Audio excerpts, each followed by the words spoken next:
a triple kill, but Sona Finn, he'll deny the plant. He sees 2 more kills. Oh my god!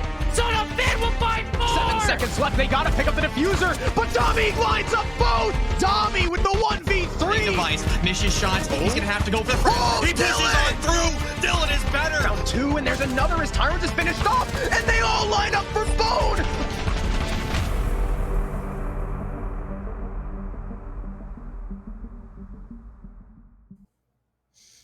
Ladies and gentlemen, I'm excited to be here. It's time for the SCS lower bracket finals to determine who's going up against Team Mystic in the SCS finals. Season 5 has been a long-awaited one. We only have 2 more games left, though, and it's been probably one of the most competitive seasons ever in T3 history. We've got quite the matchup here between, honestly, 2 teams that I think have quite the story. We got Arial Arise, who have disbanded at this point and are going in for their last run, and we have Honor, the Challenger League team, looking to put a stop to Arial Arise's run, which has had a lot of momentum recently. But it's been quite the matchup against Aggro, where they were able to take, I believe, a 2-1 victory. They looked pretty good and looked very promising for having basically never scrimmed. But enough of me. I'm Jazzman. I'm joined by CDAPS, the Challenger League analyst, and what a game we're going to have ahead of us. Yeah, I mean, Arial Arise is a name synonymous with winning RSA, winning CCS, the whole likes, but this isn't the Arial Arise of the past. This is a completely, almost essentially new roster, and like you mentioned, they have disbanded, but they're just playing for pride at this point, and they've looked pretty damn good while doing it. They're just running and playing good Siege at its core, led by Dami, led by good players.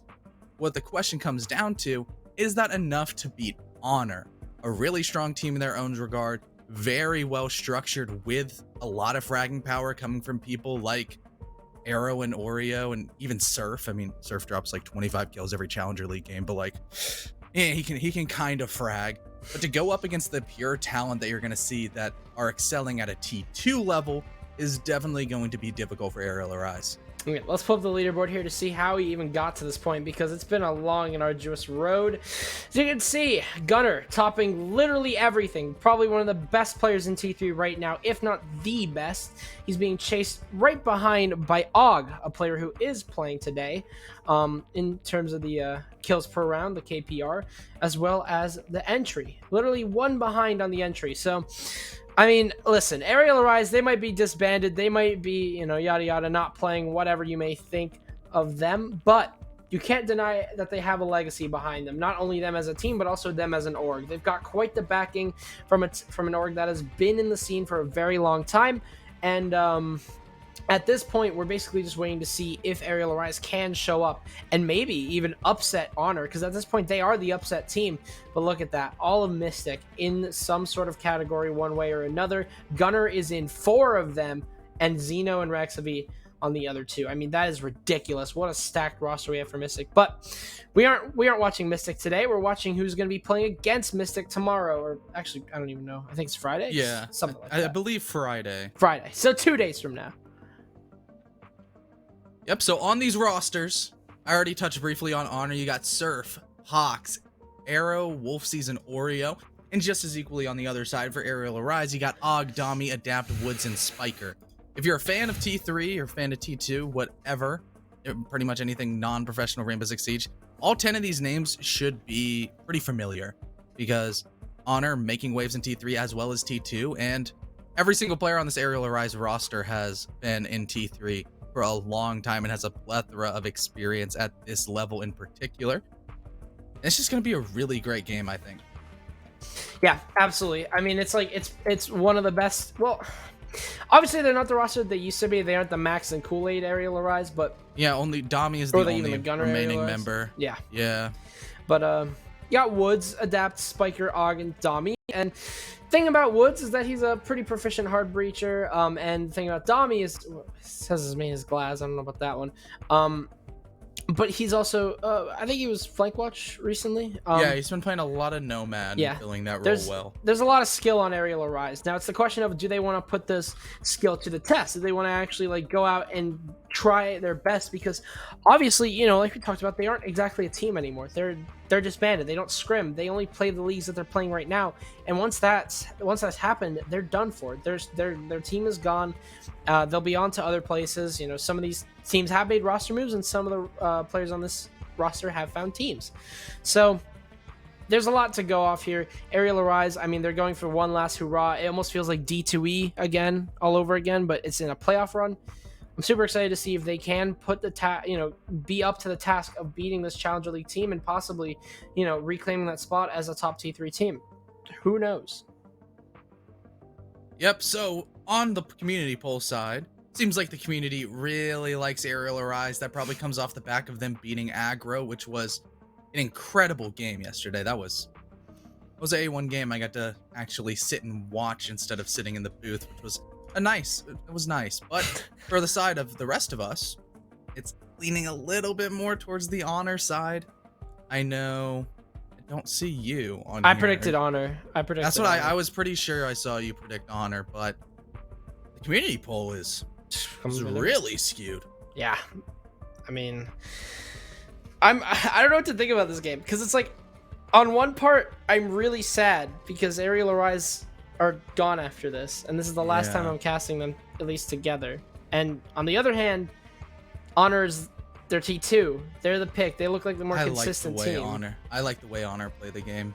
They played it. Yeah, they play a very strategic game, and against a team like Arial Arise, who are obviously, well, they might, but they also could be possibly having to pick apart the strategies of Honor if they don't run in and just like rely on their fragging power on Og and players like that.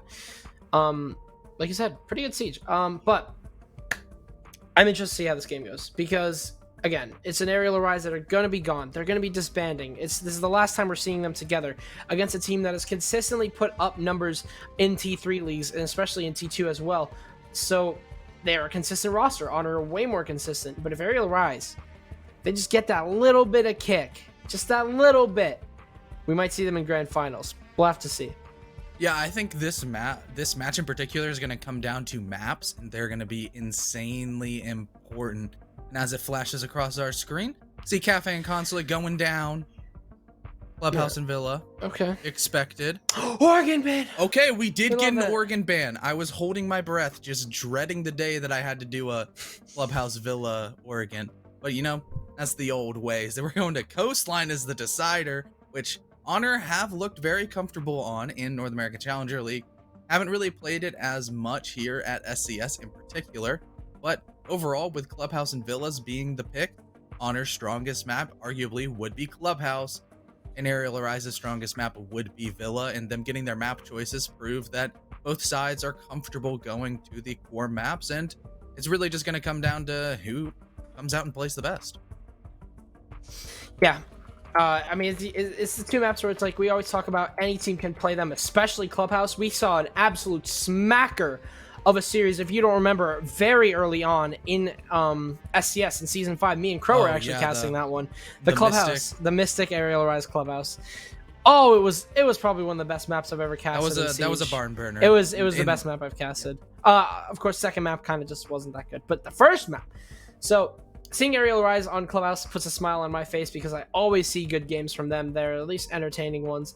And a team that kind of needs this map where it's like, oh, anyone can play it. I think that it's possible that we could be seeing Honor not in the advantage on Clubhouse. I mean, it's Clubhouse. Anyone can play Clubhouse. If you're picking Clubhouse, you might have one or two strategies that'll differentiate, but other than that, it's going to be pretty typical, which means Slugfest, which means Fragfest.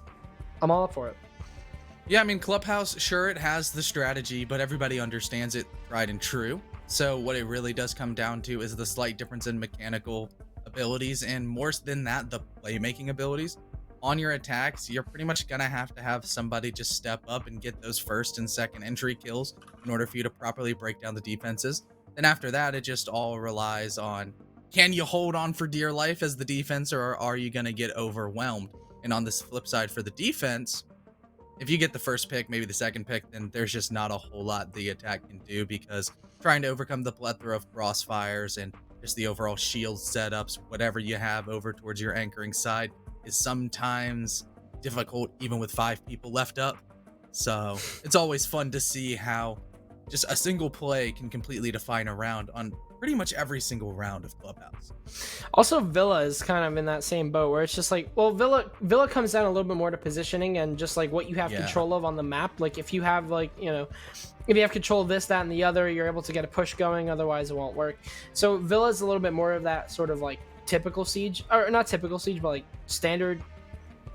It's optimal, map optimal yeah. siege. It's like Clubhouse is more utility, Villa is more like spatial, which makes Villa so I love it. But yeah, so two pretty good maps. I think Clubhouse is definitely going to be one of those things where it's like it's all going to be down to mechanical skill. No one's going to be like, Clubhouse is complete. Everyone knows how to play Clubhouse. So kind of seeing like, no, I mean, Honor I guess are the team that like typically tend to skew the strategies just a little bit, so we could be seeing something from them. But in most cases it's going to be a pretty common Clubhouse game. But that means, like we said, fragging for us. And Connor, I'm going to have a good time playing Clubhouse with you, because we are going on to map number 1. It's going to be Clubhouse. I'm so excited to cast this series. I think I talked to some people about it. I told them, you know, I'm casting SCS, whatever.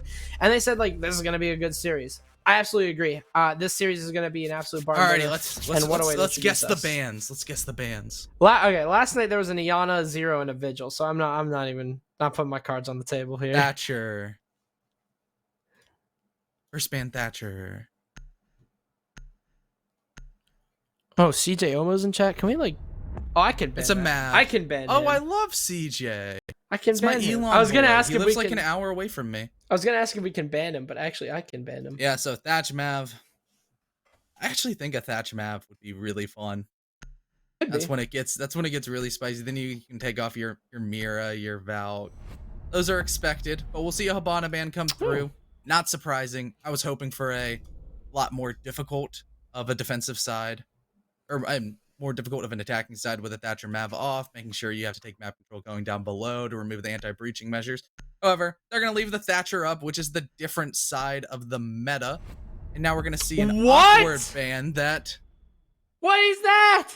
A bandit ban because Thatcher's up, and teams at a T2 level, if evident by PDHM's game, don't know how to counter a bandit trick sometimes.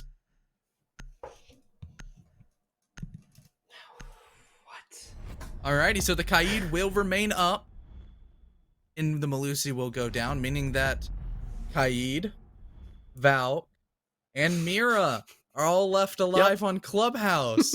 So this is gonna be interesting, to say the least. Yeah, this is I'm really interested to see how this is gonna go. I didn't really expect a bandit trick. You don't really see bandit tricking at a T3 level because it's just not. I mean, it's not optimal anymore because you can just like kind of mess things up from underneath with you can Zofia. just go to Wolf Door or Boar Door or whatever door you call it, like the one right next to bar, main door, and just punch to the bottom of the barricade and lay prone and shoot it safe from outside and destroy. Yeah. Whatever. Yeah, it's just. But hey, like I said, I mean, I guess there's one way to counter it. I mean, because Thatcher has been out of the meta for so long, it changes the fundamental attacking principles for a lot of teams. To put it in the words of Drew Spark, which is the SSG analyst who was analyzing a game with me for that PDHM game, that it comes down to the fact that there are two metas. There's no Thatcher, where you have to like use Maverick and utility burn, and you have Thatcher, which means that as a defensive side, you can't really crutch on utility because a single EMP can wipe out 5 Wamai magnets and all 3 ADSs. But if you're on the attacking side and you're not properly utilizing that, then you're going to be sort of shooting yourself in the foot, wasting an operator pick that you're not using to the full capability, and in turn make yourself struggle. Especially if you look at the overall attacking lineup for Honor, where there's a certain redheaded lady not in on the lineup. She goes by Ash, and that's typically where Arrow would be playing. Sometimes Surf and Arrow, they kind of go hand in hand there, but we'll have just the Zofia and no Ash, so a definite loss in soft breach and overall utility clear. But having in that Thatcher, if used properly, I don't think that they should have anything to worry about. Yeah, I mean, the thing about Thatcher is that, like you said, it's just a forgive and forget kind of thing. You just toss it wherever you want to, and you clear basically that entire sector of the map for like a few seconds. And that allows for pushes to just be absolutely nasty because I mean, what are you going to do? Your Malusis are disabled, your Wamais are disabled, your ADSs are disabled, your wall denial is disabled, and you are probably disabled because you can't do anything because there's no utility to help you out. I mean, So, that's her, ladies and gentlemen. Great operator. 6-inch blade never loses reception, but yes. So insert expletive laser sights, unmanned drones, and all things of the like will just go poof. You use the word, what did you say? Explicit? Expletive. Expletive. Is that a word? I didn't even know that. Yeah, it's expletive would be like, oh, what the? Say it. It has not warranted yet. I'm saving those for a rainy day. Yeah. I don't want to have to put a dollar bill into the jar. Do I have a dollar on my desk? So that would have been funny if I had a dollar bill to pull. I'm my wallet. I don't carry cash. It's unfortunate. Do I carry cash? Oh, I do. Oh, let's see the bands. How much bands you got, Adam? Not that much.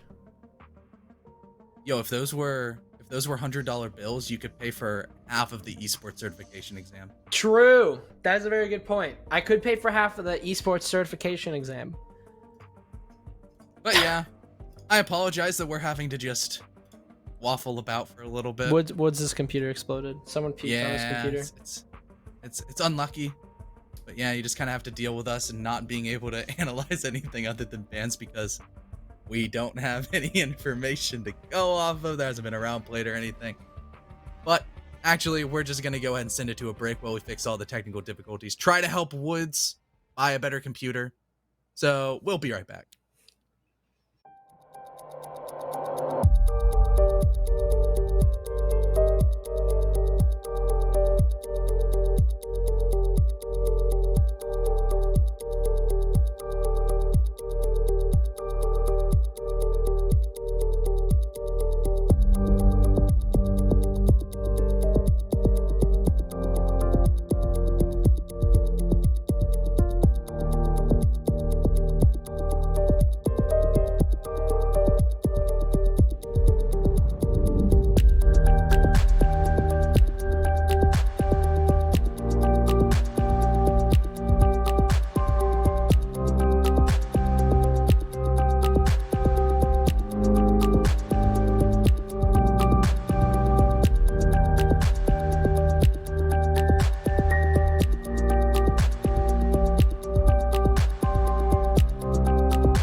Alrighty, welcome back, ladies and gentlemen. I'm just as excited as you are to be back in the game. There was an unfortunate Woods moment where his computer decided to say no, but if you're just now tuning in, first map is Clubhouse. My name is CDAPS, joined by Jazzman. We're Hello. still here, unfortunately, and you gotta deal with us, but more so than that, you're gonna have to deal with an entire Clubhouse game that is just now starting. New camera feed activated. Yep, Clubhouse time. I'm so excited for this map because Arial Arise once had a very heater series on it all the way back at the beginning of SCS Season 5. It was up against Mystic, and they really took Mystic to the edge of that game, but this time around, see if they can do it against Honor, a Challenger League team, in order to go play against Mystic, currently the best team in T3, undisputedly, unless they lose They're pretty in good. SCS Season 5 finals, which would be really, really funny, but also very unlikely. It would have to be quite the story for it to happen. But hey, it happens. So let's see if Arial Arise can top Honor on a map that they almost topped Mystic on in an absolute banger of a series. I really love that series. It was probably one of the, well, not, I don't know, the series was alright, but the map itself, like Clubhouse map 1, oh my god, it was so good. But anyway, it's going to be a pretty standard clear here, or pretty standard top down here for a 3-man roam, as it seems. As you can see, Og swinging into CC door, getting very aggressive towards the start. Now he has a rotate option in that construction hatch. As you can see, Dami is sitting with him as well. But Honor just looking to pinch out Arial Arise and get them downstairs as soon as possible. Yeah, already killing away a minute isn't that bad, but even more so is killing away the drone economy of the Honor attackers as they're scrambling to find the exact locations of the Arial Arise roamers that are still left up.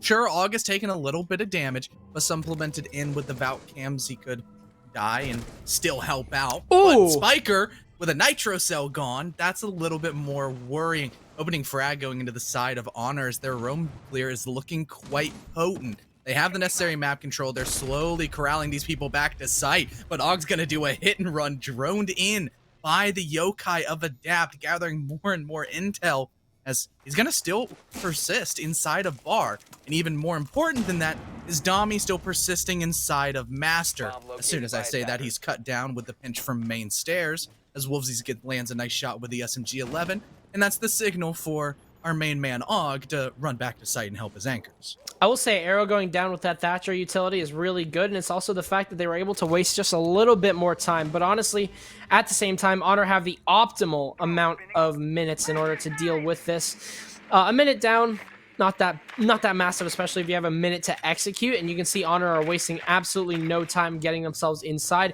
They still have the Ace and the Thermite to work with. They obviously have to deal with the jammers on Woods if they want to open up the con wall, or sorry, the church wall, but Honor starting to get themselves back downstairs. It's going to have to be a forced rotate out of Moto with 30 seconds left. Impact trick going to go off here. Might be successful, but the Ace will get opened up. And since Adapt used both of his Ace charges, he isn't going to be able to clear out the first weight. Is that? That's a glitch breach. That Oh, is no. unlucky. They're not going to be That's able to vault in. No, they are not. But with only 15 seconds left on the clock, a frag grenade's trying to rob Adapt of all of his health, but the prone onto Pox will be quite as lethal. More trades back and forth as it's a double kill, and it's only Surf left alive as Woods picks up 2 cleaned kills from the long haul, and Og finds the last piece of the puzzle inside of Blue, solving the full equation, completing the picture for the round of defensive glory for the side of Arial Arise as they take the lead. That is heartbreaking for Honor that they couldn't get open the con wall. That is yeah, Church Triple is always a nice push, and it seemed like their attack was very centric on that quad wall or triple wall as well as a pinch in from Moto. And when you can't get the wall open because of something that's out of your control, it's just heartbreaking. I feel so bad. Like, I know Honor aren't saying anything, but they are.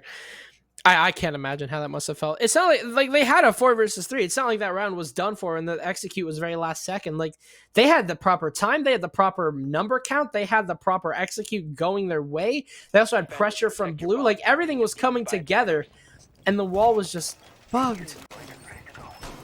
I feel so bad. I feel really, really bad. So they'll have to make do, however. Honor are a team of high spirits. They literally have Pox on their team. That guy does not shut up. So they should be able to... No, I'm just kidding. I do love Pox. The Unicorn Man. I've been told that he ingests 8 lines of G Fuel before every game. Don't know if he does for SCS, but he does for Challenger League at least. That's a critical point for you. Is that a critical point? That's a critical point. Pox on G Fuel. Incredible. It's the copy pasta of Pox on like Bang Energy anything, Resident Sleeper. Pox on G Fuel. That's PogChamp right there. That Pox champ? Yeah, PogChamp. I wonder if that's his emote. It has to be. I'm going to his channel right now to figure that out. If it isn't, that is such a waste of. If you are, I know you guys are watching SCS right now, so do this when you have the free time.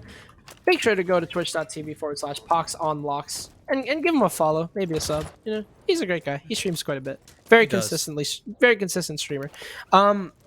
Pox. I'm gonna type champ.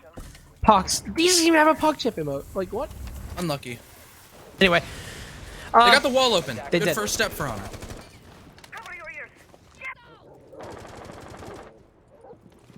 But since they open up the wall, that's kind of the first step of their attack, as if you're a team attacking CCTV and you don't open the CC wall, then don't know what you're doing. That's a checklist, a default that pretty much every single team is going to go for. But trying to get rafters is a little bit more difficult. But when you have a Thatcher alive, it's made all that easier. Pox, I think he had his timing wrong. Yes, he did lose his exothermic charge. That's so unfortunate. But thankfully, they have the Selmas on Oreo. But now that those are allocated towards Garage for their split take, it takes another attack, the con split that I assume Honor was going to be going for eventually. It takes it off the table. No more hard breach at all. So yeah, they can't go for that con take. They're gonna have to probably go for a garage clear using Surf opening with the opening in this wall. And you can see that they also have nades, so Wolfsies can deal with this Cade pretty quickly. That is if you flashbang and all that stuff. So got to make sure that you have the proper clear for that. As they're starting to move their way up under the garage, you can hear the ADS is getting cleared. Flashbang is coming through. Dami is now fighting for his life, completely blind. He'll stay alive, and Spiker will save his life with a double C4 as he takes down Pox, and he also downs Wolfsies.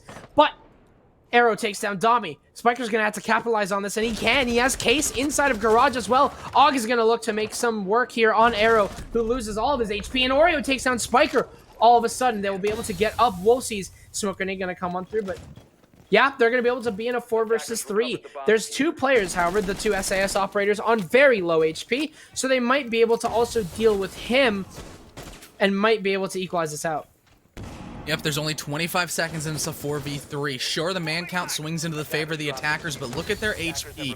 Arrow as well as Wolfsies not on a whole lot, but they're just playing the more passive game. They're going to be holding the angles, they're holding the rotations as Surf.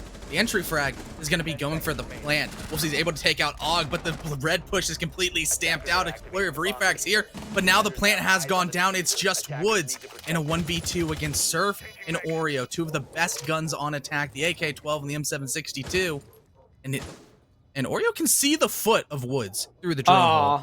But an unfortunate instance is he's just going to be watching the breach, and he's still going to get the frag regardless. The post-plant positions, as soon as the bomb went down inside of CCTV, proved to be too strong for even the remaining members, any of them, of Arial Rise to overcome. Very well played from Honor to quickly adapt to the fact that, like you said, they lost their con push. I mean, the fact that they lost all their hard breach utility means that they couldn't have gone to open that wall, and it would just be a single doorway funnel, which in literally any case would not go right. So they made do with what they had. They pushed in through Garage as well as the CC wall. They naded off Dami, or at least tried. Only to get double C for it, but that's okay because they ended up getting rid of him anyway. The Rafters push was successful, and they managed to secure another round. It's going to be tied 1-1 as we go to Gym Bedroom. Arial Rise are going to look to just go on a different side, and why not? Their defense downstairs wasn't, or their defense downstairs was successful, so they can't go downstairs. Basic rules of Siege. They're going to be bringing the mirror, however, on Woods, and that most likely means they're going to be putting one on the bathroom wall, and then maybe another over. Probably in Logi. Probably, yeah, Logi definitely in that little red closet. There it is. Yeah, you can see the reason why they have that part of the wall open is so Woods can just put the mirror window down. He doesn't have to clear the debris himself. Yeah, pretty much the way that a lot of teams like to defend gym is just try to hold all of the second floor for as long as possible. That includes maybe a little bit of pressure over towards rafters with early fall offs, as well as CCTV and cache. Those are areas for the side of Honor that they're going to have to clear if they want this horizontal push, or they can try something a little bit more fun, which would be just straight front side. But that's the exact reason that Woods Sosa himself, dash Arial, Mr. Luke Woods himself, will be applying a Mira to the bathroom side. And as you know, if you've ever played Siege, pushing into a Mira isn't fun, especially when you allocate even more utility like those Wamai magnets, like those ADSs, as well as a shotgun that Adapt has, that if you vault through the hole, he's going to absolutely obliterate you. It's not as fun as you would like to think. Doesn't sound like my time of vacation, at least. That's for sure. But jacuzzi wall now going to get opened, and they have the mirror to play off of. So I'm always really unaware of this. I will admit, this is the one thing I don't know. Can you breach under bathroom? Because I feel there's like a weird section. Yeah, that's what I'm saying. There's like a weird section that you can. So maybe Surf is going to try this, but he's actually on a roam clear right now for Og, who's all the way downstairs. Surf is going to give up chase and just start to work on the floor below.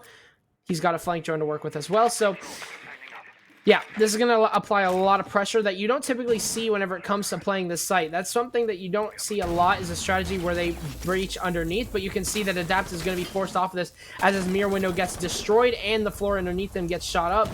Adapt somehow is still alive through all this, by the way. I don't know how he made it through, but he did. He also has a shield to play off of here. It works both ways, but it can definitely work for Adapt for the time being. Minute 20 left on the clock. In Honor, it's been slow for them, but the fact that they got rid of that bathroom mirror is huge. Yeah, the whole philosophy for Honor is only take what you need. They aren't taking mass amounts of map control, besides for their basement attack, where they decided that clearing the roam was the right play. This side, they're not really clearing the horizontal roam established by Arial Arise, because they understand that Surf is pretty comfortable in the Canadian op that we know and love as Buck. He's clearing out all of these power positions, and put in conjunction with now Wolfsy's on the window, they're trying to establish a lot of lethal crossfires away. Adapt is the first one to fall from those aforementioned floor holes. Surf getting the opening frag his way, but it's going to be answered back by Og on a deep angle into Wolfsy's. That removes your Windows player and means that a lot more positions inside of the bomb site are now freed up. 29 seconds, and you can hear the smoke grenades going for the execute. Spiker's close left of the door, however, and Domi's going to swing out to take down Oreo. He's contesting yet another, but Spiker gets the swing. Pucks gets a refrag. There's a man on main stairs as well in a 2 versus 3. A beautiful shot from Spiker and one from Woods to secure the round here for Arial Arise. And they had dropped Case in that entire time. They hadn't had Case control because of that engagement in the little bar hallway, or in the little beer hallway, excuse me, with all the little beer boxes. I call it beer hallway. I don't think it's called that, but I call it that sometimes. I call Arial it Red Arise, 90. Red 90, that makes sense as well. There's a lot of callouts for Clubhouse. There isn't one Bathroom hall, whatever, yeah. There usually isn't one for... There isn't at least a universal one. Now, there's obviously team callouts. Like, they probably know what that's called in their own books, but Honor and Arial, considering they're from different regions and also in different, like, T3 leagues. Or, like, I guess Honor's in T2 and then Arial's in T3. I mean, they might every have a team, different call out for that. Yeah, every team has different call outs for things. It's always... Yeah. You know, we don't have the wonderful Kickstar universal call outs because he gave up on that project, and it makes me really sad. But hey, we work with what we're given. Just like Arial Arise worked with the bomb site that they were given in the form of the tertiary gym, and looked really strong. Sure, Honor could have gone for the horizontal roam clear. However, they decided to just go from the front side. And as soon as that Windows player was removed, it alleviated so much pressure for Arial Arise, mainly Spiker being inside of gym. That's a position that's usually a death trap because there's nowhere safe to sit and you just die from the windows and you get pinched from the breach, whatever. Remove the window player from that peek off of the CCTV window, and then everything's easy. Spiker picked up, what, did he hit 3? I know he got at least 2 and looked really good while doing it. And that was the momentum shift onto the side of Arial Arise to take their take their round. And now we're on round 4. This is where I think the game gets most interesting, as now for the side of Honor, they've seen all 3 bomb sites of Arial Arise and can start the counter-strat.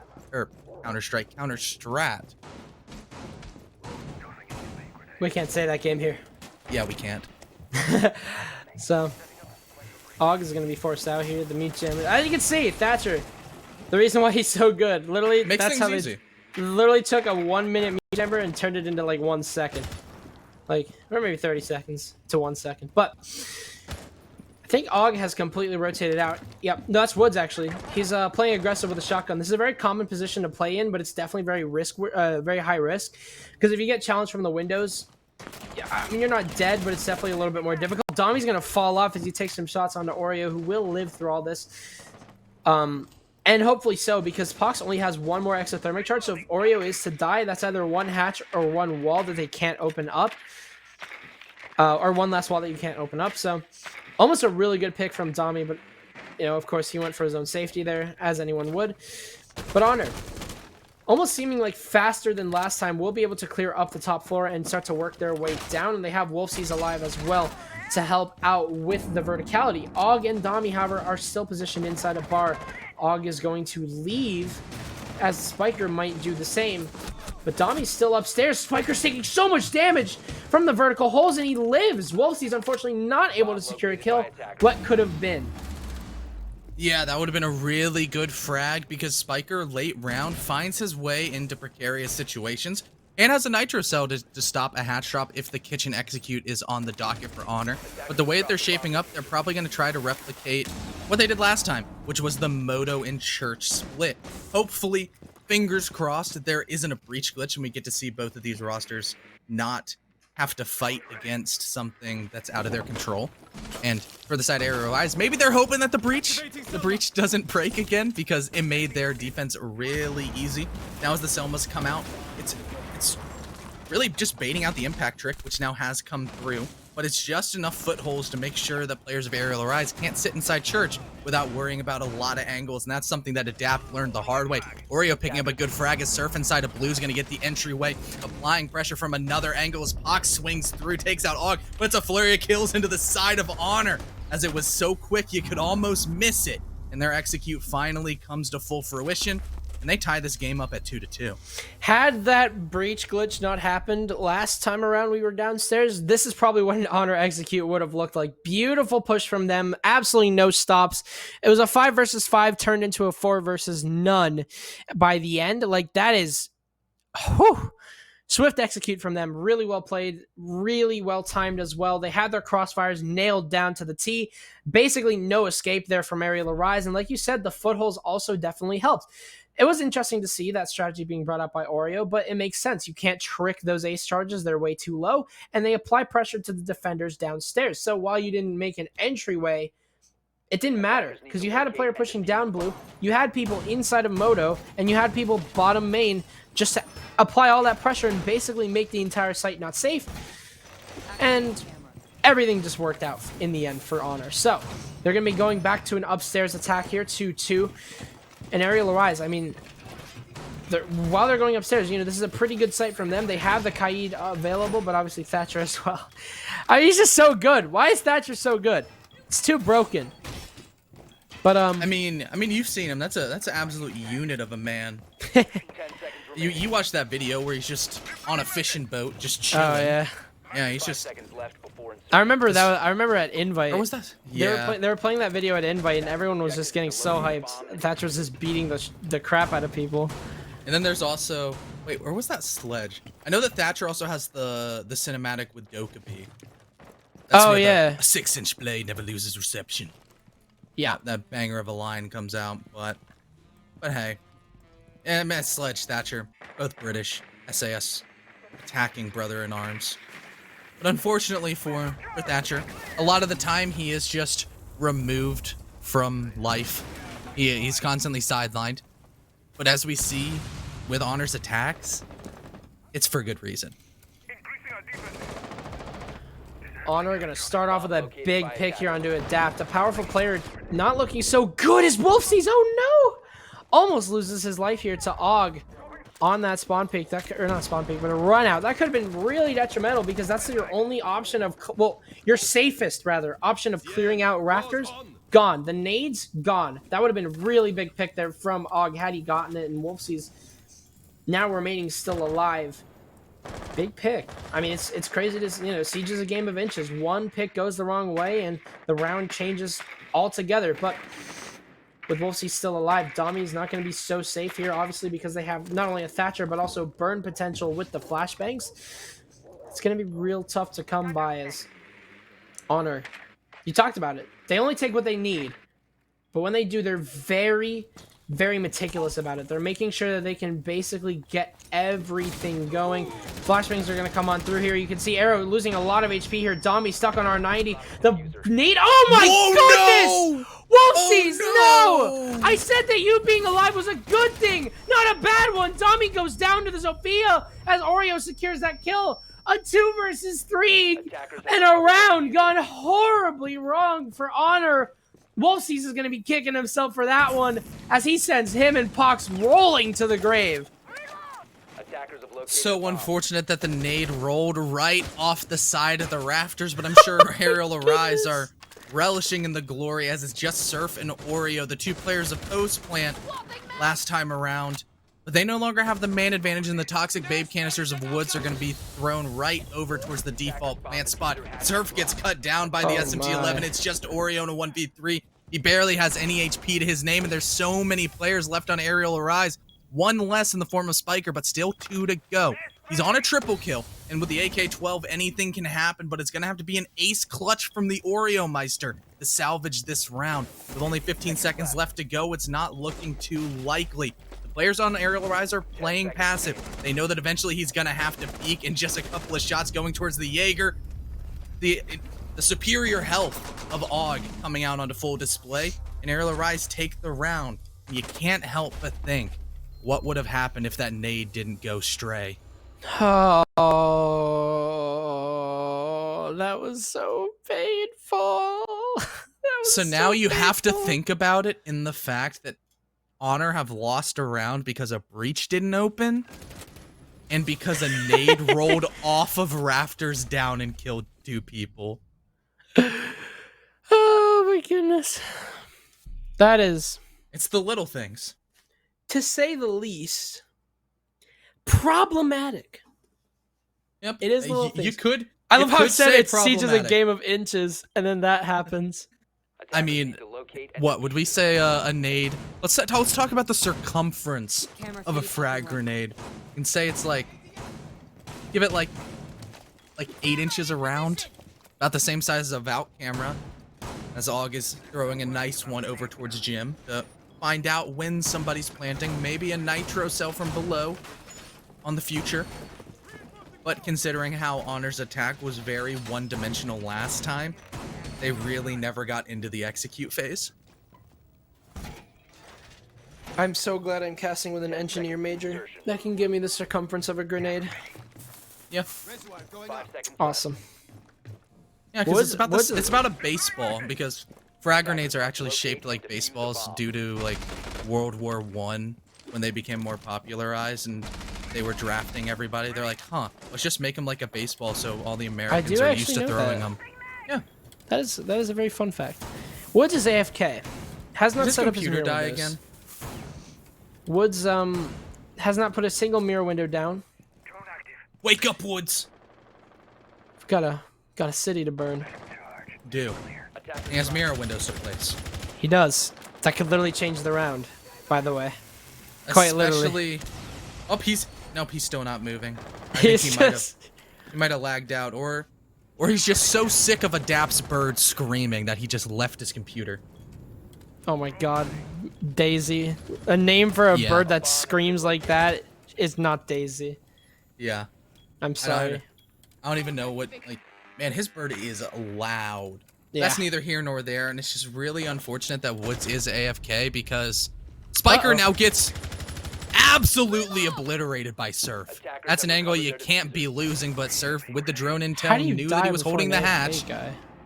Yeah, that's also true. They could just look at the window and kill Woods, but they're going to look through the breach. Or no, I think that's the other side on the on down in Lounge that they were able to take down Og as he was roaming. And now it's essentially a 5v2 because Woods is still not moving. They now see he's standing just in the middle of the bomb site, and as evident by the silhouette of Wolfsey's running across, he's probably just gonna, yep, he's just gonna kill him. That's a free frag. Dami also taking damage. Adapt not on a whole lot of HP, but Wolfsey's on 0. And so is Oreomeister. He'll meet his teammate in the afterlife. As maybe Arial Rise are gonna try to claw this back, but as soon as I say that, Surf takes out Adapt, and it's just Dami against the world. Attackers recovered the bomb diffuser. Dami in a 1 versus 3. A name that we say a lot, but unfortunately he wasn't able to claim anything as Surf takes him down. Yeah, that mirror definitely could have helped out. I'm not sure what happened to Woods. Yeah, I think his computer has died. That is so unfortunate. That is unlucky. Unlucky. It happens. It happens. Yep. Such is life. Such is life. Such is life. Didn't have the mirror window sitting inside a Logi, which is a very good one. Also didn't have the one inside a bathroom that probably could have contested with most of Honor's push. Yeah, that one's rough. And you also didn't have a teammate. How did 2 people die before Woods did? I mean, hey, Adam, you've seen Avatar: The Last Airbender. You know, we watched that together. We did. To quote the best redemption arc character in all of anything from Zuko is just look at Woods and the rest of Arial Rise and say, "That's rough, buddy," because it was rough. That Woods just disappears. He's just gone. He's just poof. He turned into the moon. He might have turned into the moon, but more likely he just turned into Houdini and disappeared. He's back though. The quickest host, the quickest pause I've ever seen. Incredible. God bless.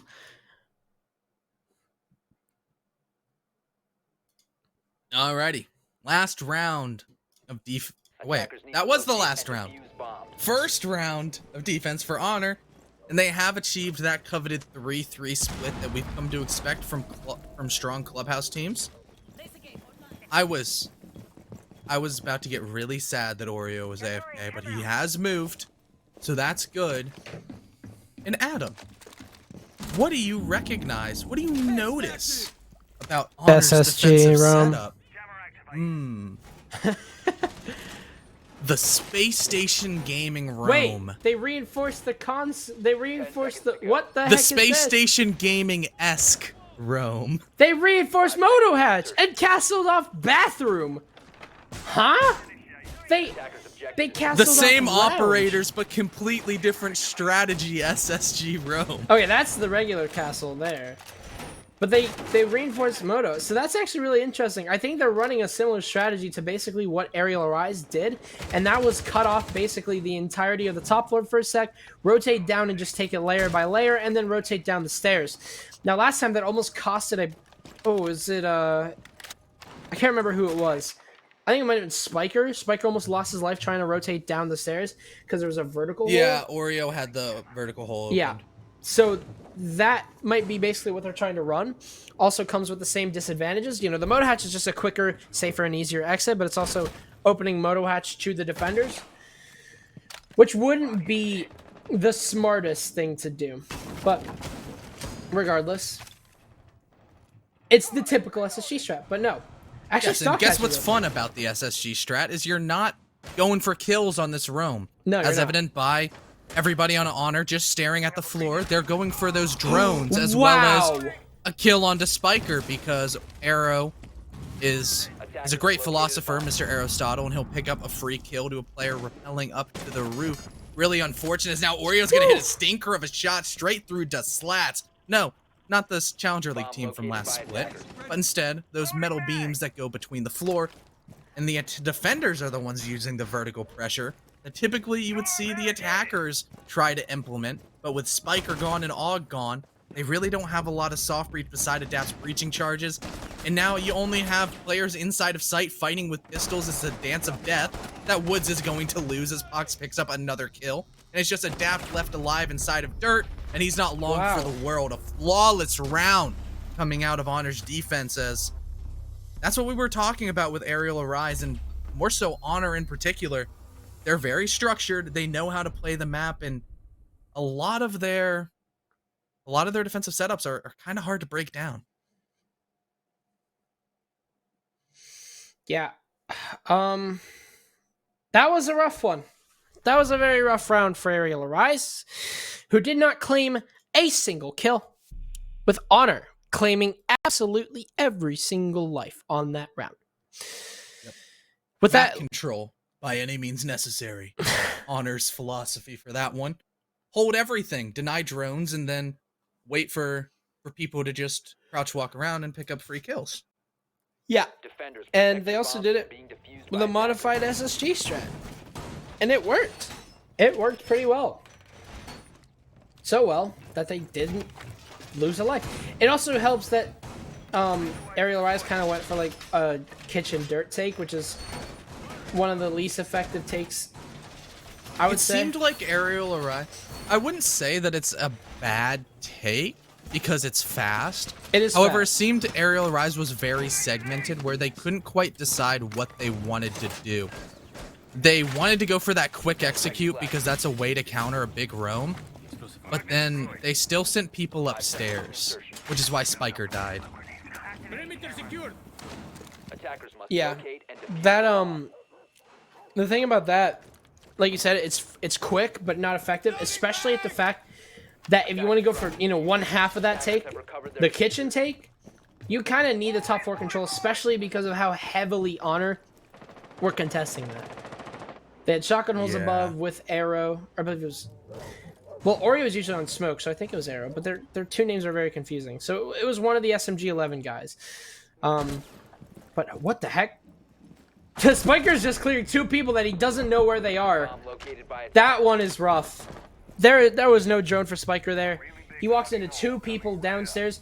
Definitely something I wouldn't have expected, but located a bomb. you still kind of got to drone that if you're looking to clear into that. That's Wolfsy's getting away with his life as well, and we're going to be having a 4 versus 5 very early on. Nades are gone. Thank God Wolfsy's wasn't on nades this time around. It's Spiker instead. But yeah, that Raptor's clear. A lot harder now that you don't have a sledge. Yep, that's 2 times Spiker being the first frag.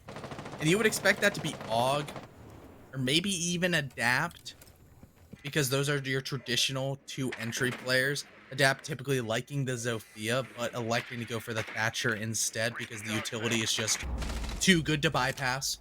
When Thatcher's up, you play Thatcher if you know how to play him. But for the side of Arial Arise, not having those nades, not having that soft breach, is making things a lot more difficult. The soft breach on basement, and now the nades for CCTV, especially when you're going for the split con push.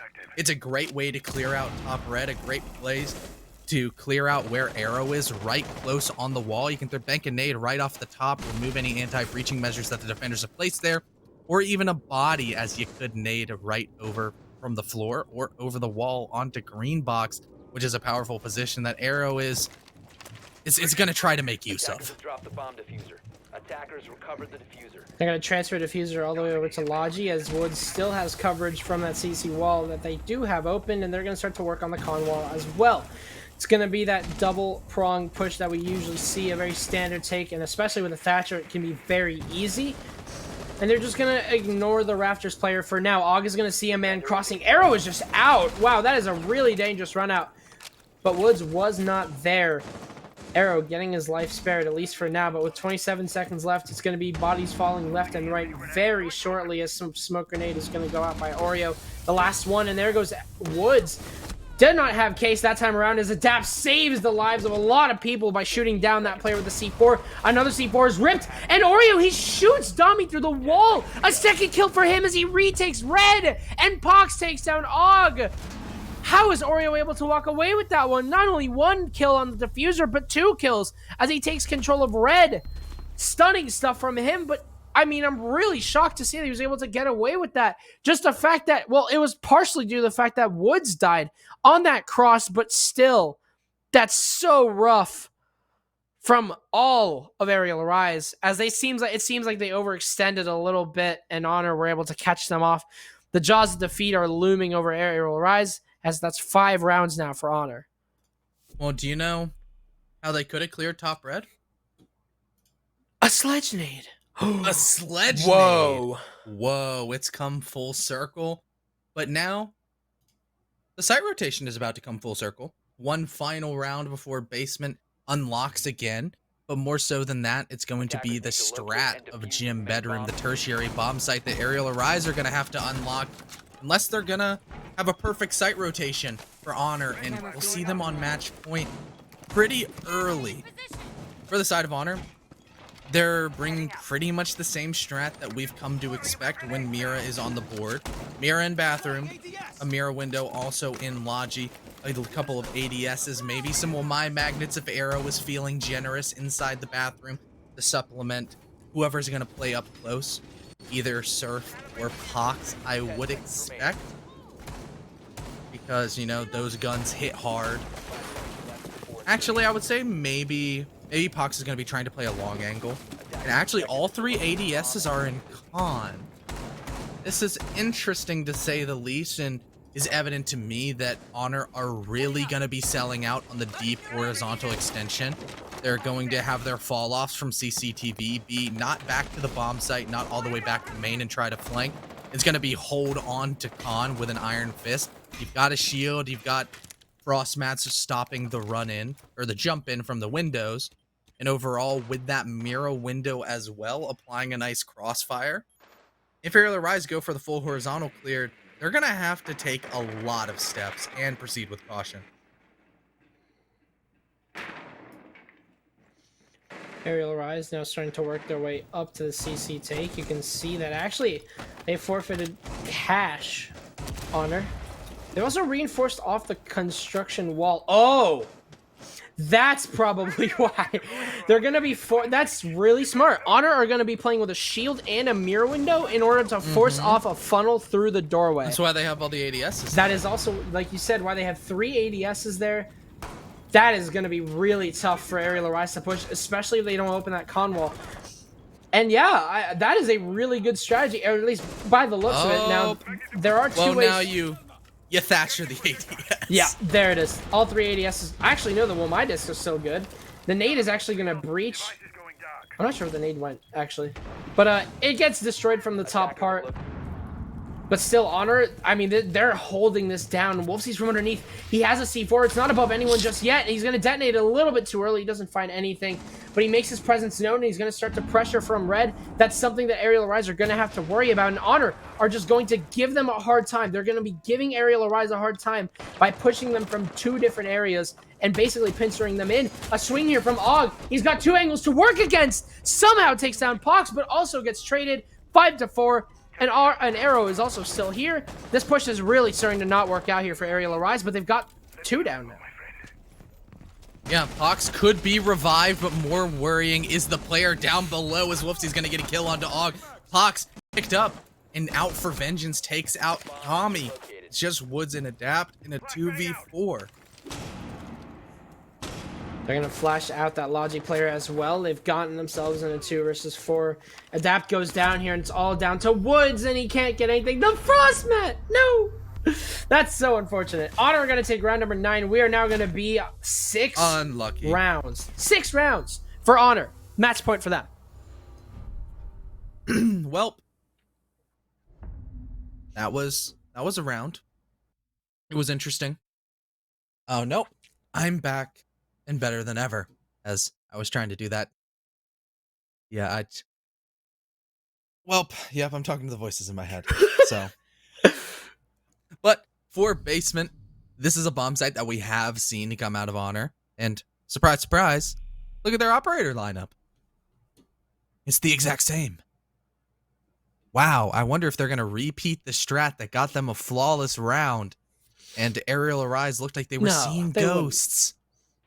They would never. They would never. Yeah, that would be unheard of.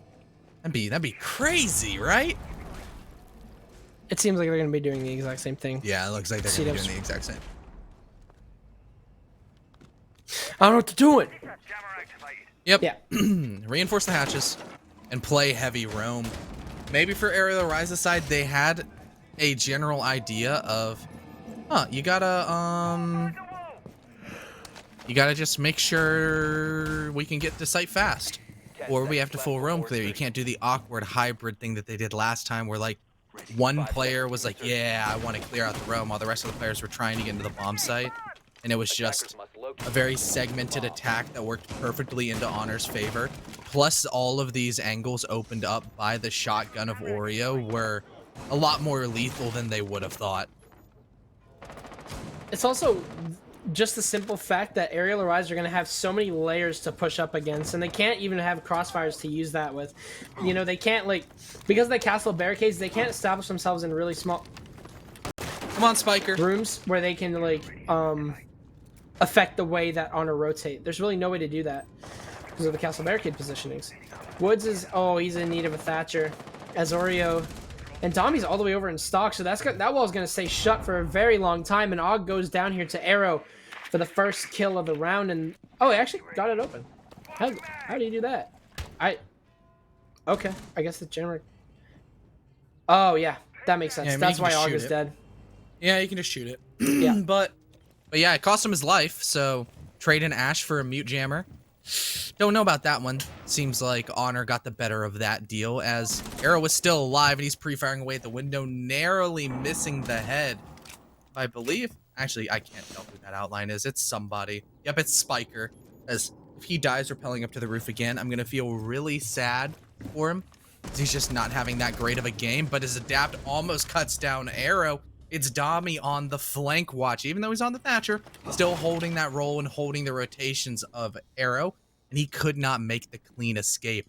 As there goes the dreams of the double back-to-back flawless rounds on Basement, but it's still looking firmly into Honor's side as they have roamers alive upstairs, and Arial or Rise don't really have an idea.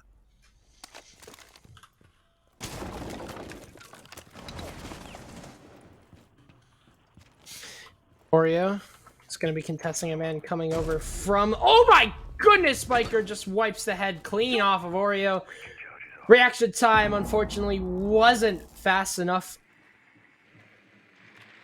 And now... Well, Ariel think everything's clear. They think everything is fine and dandy, but there's still a player upstairs, that being Wolfseas, who's all the way over on stage.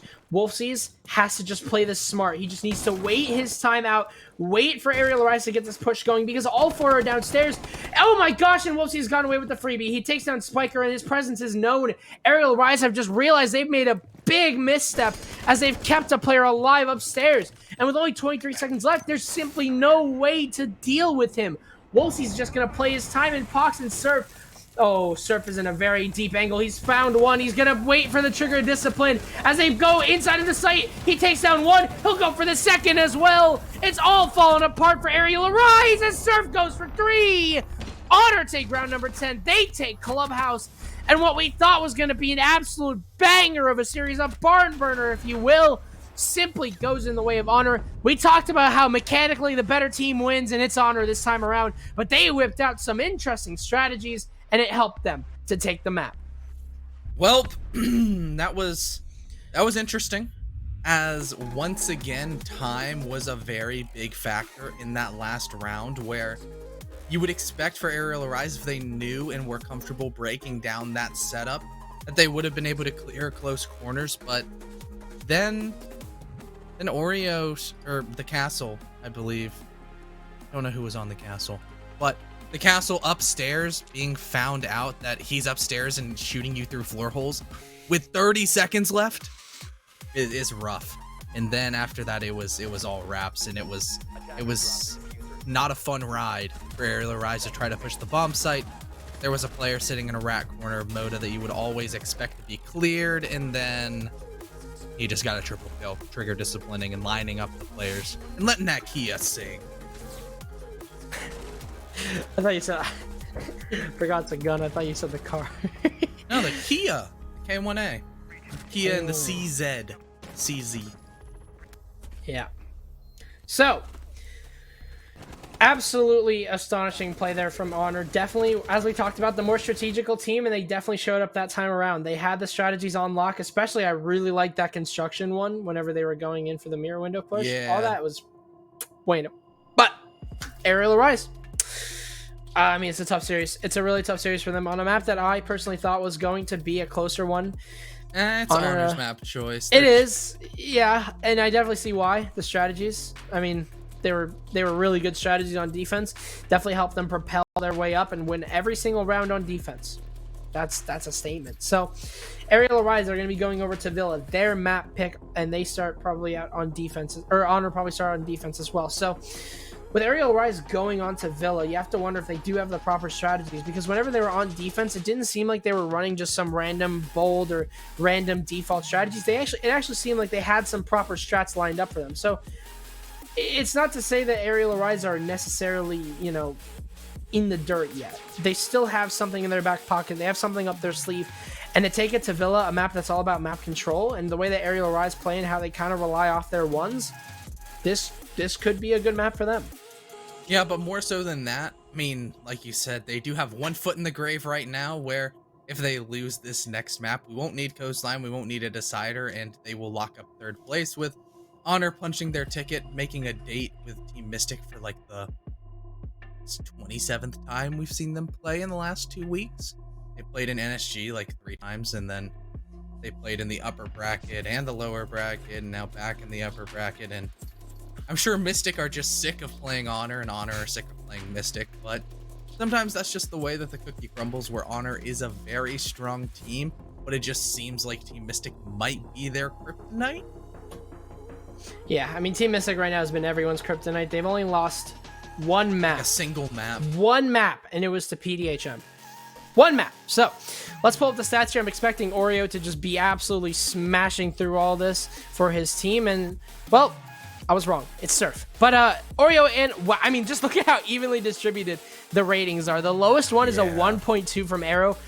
If you want a statement, that's a statement. And all of Arial Arise, I mean, it's rough. look at Honor's cost. 90, 80, 80, 80, 90. And it also, that is unheard of. Yeah. It also helps that Arial Arise literally could not win on entry at all. One entry death. Spiker with the first kill a single time. Yeah. Yeah. That's rough. That is... And I mean, to be fair, it was definitely a good game from Honor, maybe less so than a bad game from Arial Arise, but I definitely think I would agree with that statement. Yeah, there are definitely rounds where they could have stepped up. But unfortunately, that's how the cookie crumbles. Honor 7-3, but we're not done just yet. We still have Villa coming up next between Honor and Arial Arise. Who knows what can happen on Villa? It's a massive map with a massive amount of play that can be had. We'll be right back with map number 2.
Alrighty, welcome back, ladies and gentlemen. Map 2 underway. It's Villa.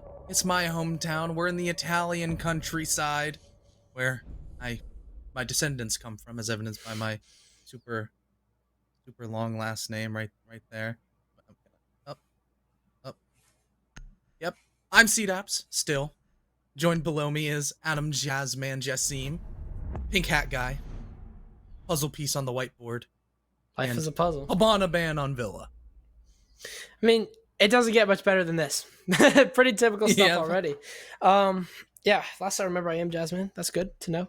That's good. You aren't having a identity crisis. Yeah, it says at age right 17. it says right there. No map. Okay. Yeah. So Villa is quite the map here to end us off, or possibly end us off. We actually don't know. Especially because Arial Arise were victorious against aggro on this map. This was the map that they won against probably one half of the two favorites of winning in the entirety of SCS, that being aggro and Mystic. An absolute shocking upset. And this could be the map where they take it against Honor. Map number 3 could be very much on the horizon, which will be Coastline, which will be very, very interesting. Yeah, Coastline would be fun, but for the side of Arial Arise, banning the Nomad is always really fun on Villa. However, Honor, they like a certain operator with a black and green color scheme, Mr. Sam Fisher Zero himself, so I don't think they'll be lacking too hard on the flank watch side.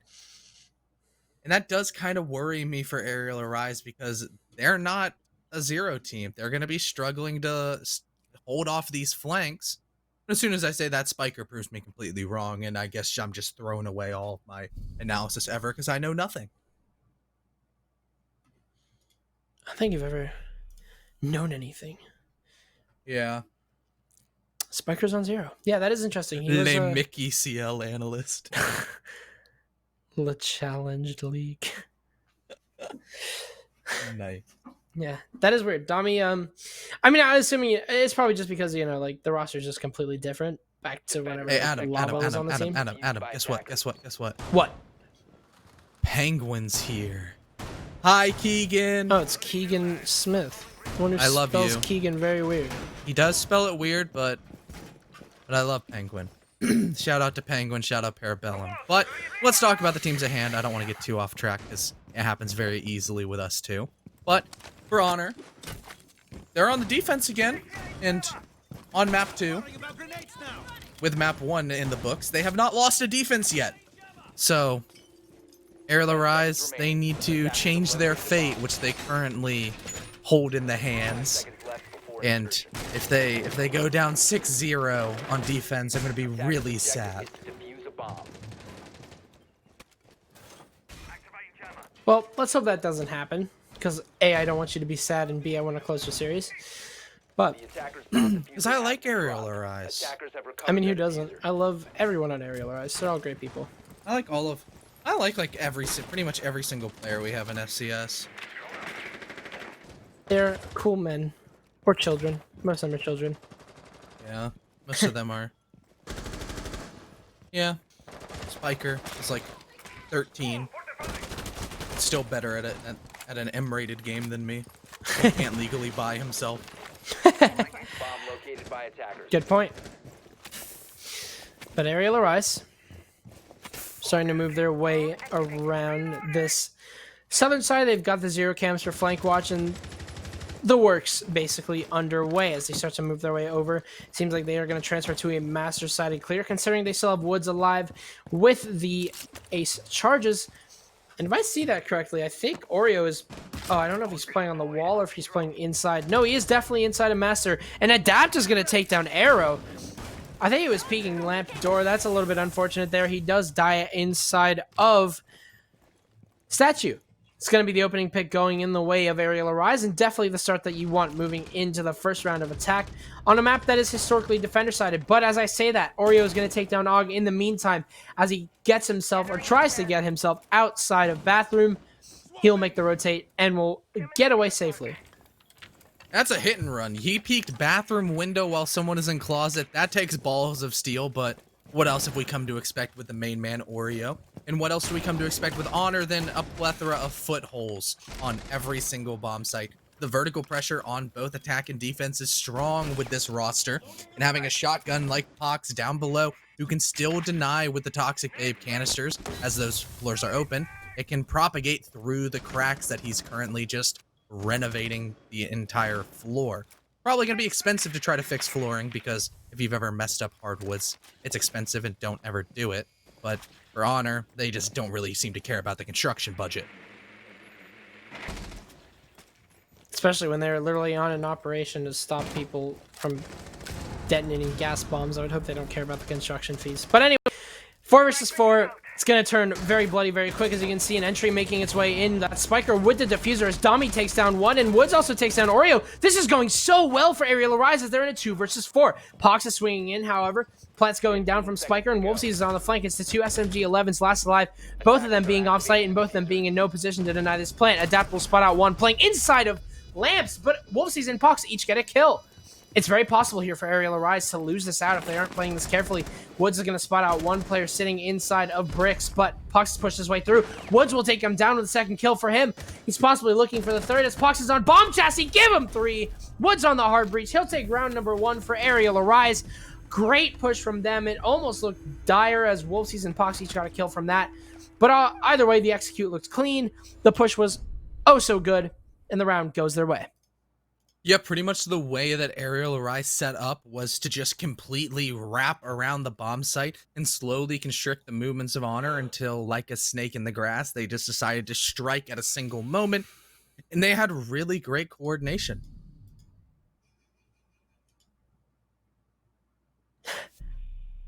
Yeah. I did enjoy, like, the push was definitely good for Arial Arise. It almost, again, almost looked dire, but that's okay. We don't have to talk about that because they won the round anyway. Spiker's upset. He's upset. but hey, is what it is. Don't walk in front of holes. Yep, that's great knowledge being in-passed by Mr. Pox on Locks, Mr. Unicorn Man. Yep, he's the Unicorn Man. So yeah, a rare breed. But as Honor now face their first deficit, let's relish in the glory that is Arial Arise winning their first attacking round. Round of applause for them. I don't know if my clapping is getting picked up on broadcast, but hey, I hope it does. Round of applause for Arial Arise. Big shout outs to them, as maybe this is the start of something new. I think something new is what they need, especially considering their performance from the last time. Oh, I forgot. There's actually a National Art Society meeting going on right now, and I'm missing it. Nice. I gotta join that real quick and then mute the tab because I don't really care. Alrighty. Yep. High school moments. High school moment. High school moment. Adam Jassy moment. But for Honor, they decided that trophy statuary was not the play anymore. They're gonna go to the sister bomb site of AVG. Pretty much a copy and pasted version of the bomb site where it's just on the other side of the map. And for Arial Arise, they're going to do a very similar clear from the horizontal front. Not as much front side pressure towards study as we saw with the way that they put pressure inside a bathroom and master. But with all of the cams that Surf has, he's waiting for the pre-placed. He's just waiting patiently for a single player to walk over blue. But Ogg's waiting patiently for him to walk into dishes. Nearly gets his head taken off, and that's enough of a cue for Ogg to say, I'm not going to run away. But that might have just costed poor Dami his life. Absolutely monumental C4 there. They'll take down the secondary entry of the Zofia. And, wow, another beautiful shot there from Surf. Dude, Surf is riding the waves right now, man. This guy's crazy. Yeah. I don't know what to say. Absolutely insane. But 5 versus 3 for them. Honor definitely the advantage at this point in time. It's going to be Spiker to take down Pox as well, however. So at least something going in the way of Arial Arise as they'll be able to take down the Wamai. They've got a yellow ping as well. Surf looking for that pick, but he's not able to find it. Arial they just need some pick, some semblance, and it looks like Spiker's going to be going for that. He wants to look for the roamer. If Surf goes down here, oh, but he's actually rotated off. That's so smart. Spiker's just hunting a ghost right now. He has no idea. And all the while, Spiker is literally off-site with the diffuser, and the site is upstairs, all the way over in AV. So Spiker's got to make one hell of a trek back to the site, all while Surf is still roaming. This is dire here for Arial Arise. Not only if they don't deal with Surf, but also if they don't deal with this site push. There's still players sitting main. Wolfsy's in the most obscure angle possible, trying to get a pick off of that, but Woods takes him down. A 3 versus 3, and Oreo's playing in this very close position with a shotgun, swinging in on this door. Oreo, very patient. Spiker, a huge kill on his Surf. He deals with that roamer, but with what time left, Woods somehow doesn't get killed by Oreo, who's just playing his life at this point. Gas grenade gonna force him off. Woods, he absolutely needs this pick with only 8 seconds left. Og gets it instead. It's a 1 versus 3. They're somehow coming back, but Arrow drops diffuser. Woods has to fight Arrow, and he will have the time to do so. It's the last second push here from Arial Arise. It doesn't work out. Honor instead takes the game, or takes the round. That is stunning. It seemed like, oh, Arial Arise, they dealt with the roamer. It could look good, but no, they haven't dealt with the smoke. It could look bad, but no. Ariel got that push in, but then Arrow got 2 kills. Yep. What an eventful roller coaster of an execute. You know, they just didn't expect Arrow to go as huge as he did. I mean, that's the issue with the way that Arial Arise are playing. They're setting up their executes so everything just, you know, lines up.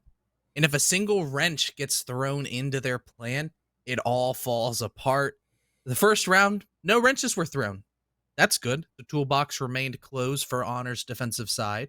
But this time, Oreo just grabbed a big old monkey wrench and threw it right into the forehead of everybody pushing books and classical.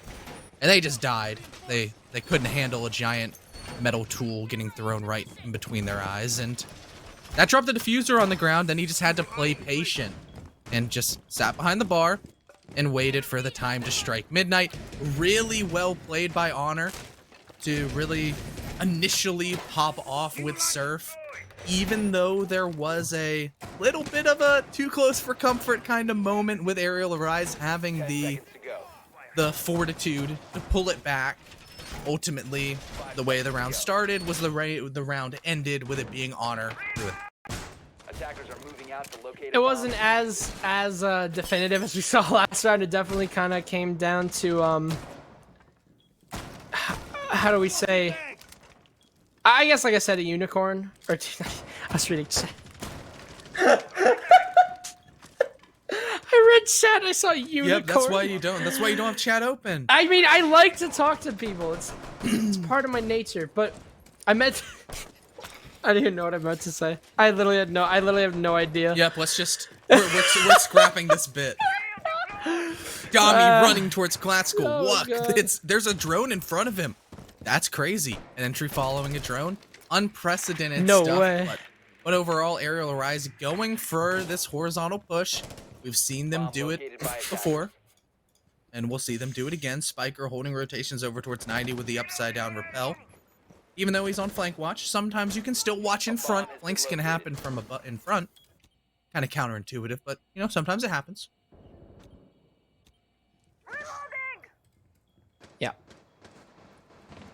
There's always little things that, you know, you do almost like without conscious of doing it. So maybe that's the thing that happened. But Arial Arise, they've covered a lot of ground here. So they've gotten their Iana into the lamp door. Arrow. Not only is he going to get droned out here, but he might actually look for a pick. He tries to find it, but spots the drone instead. Last time around, I believe it was Oreo who played this position, and he got a pick off of it. So let's see what Arrow can do in the same exact position, as Dami's going to be looking to force him off. Obviously, because the drone was shot, they're going to have to re-drone this and make sure that closet is clear. Given that Arrow is just playing so aggressively, they can't guarantee it, so they are going to send a drone in. Prisma here for Adapt to clear out the entire area, and they'll notice one thing, and that is that statue is completely clear as Og gets his head swiped off clean by Oreo. By an See ya, Og. bye. There goes Og with the Og.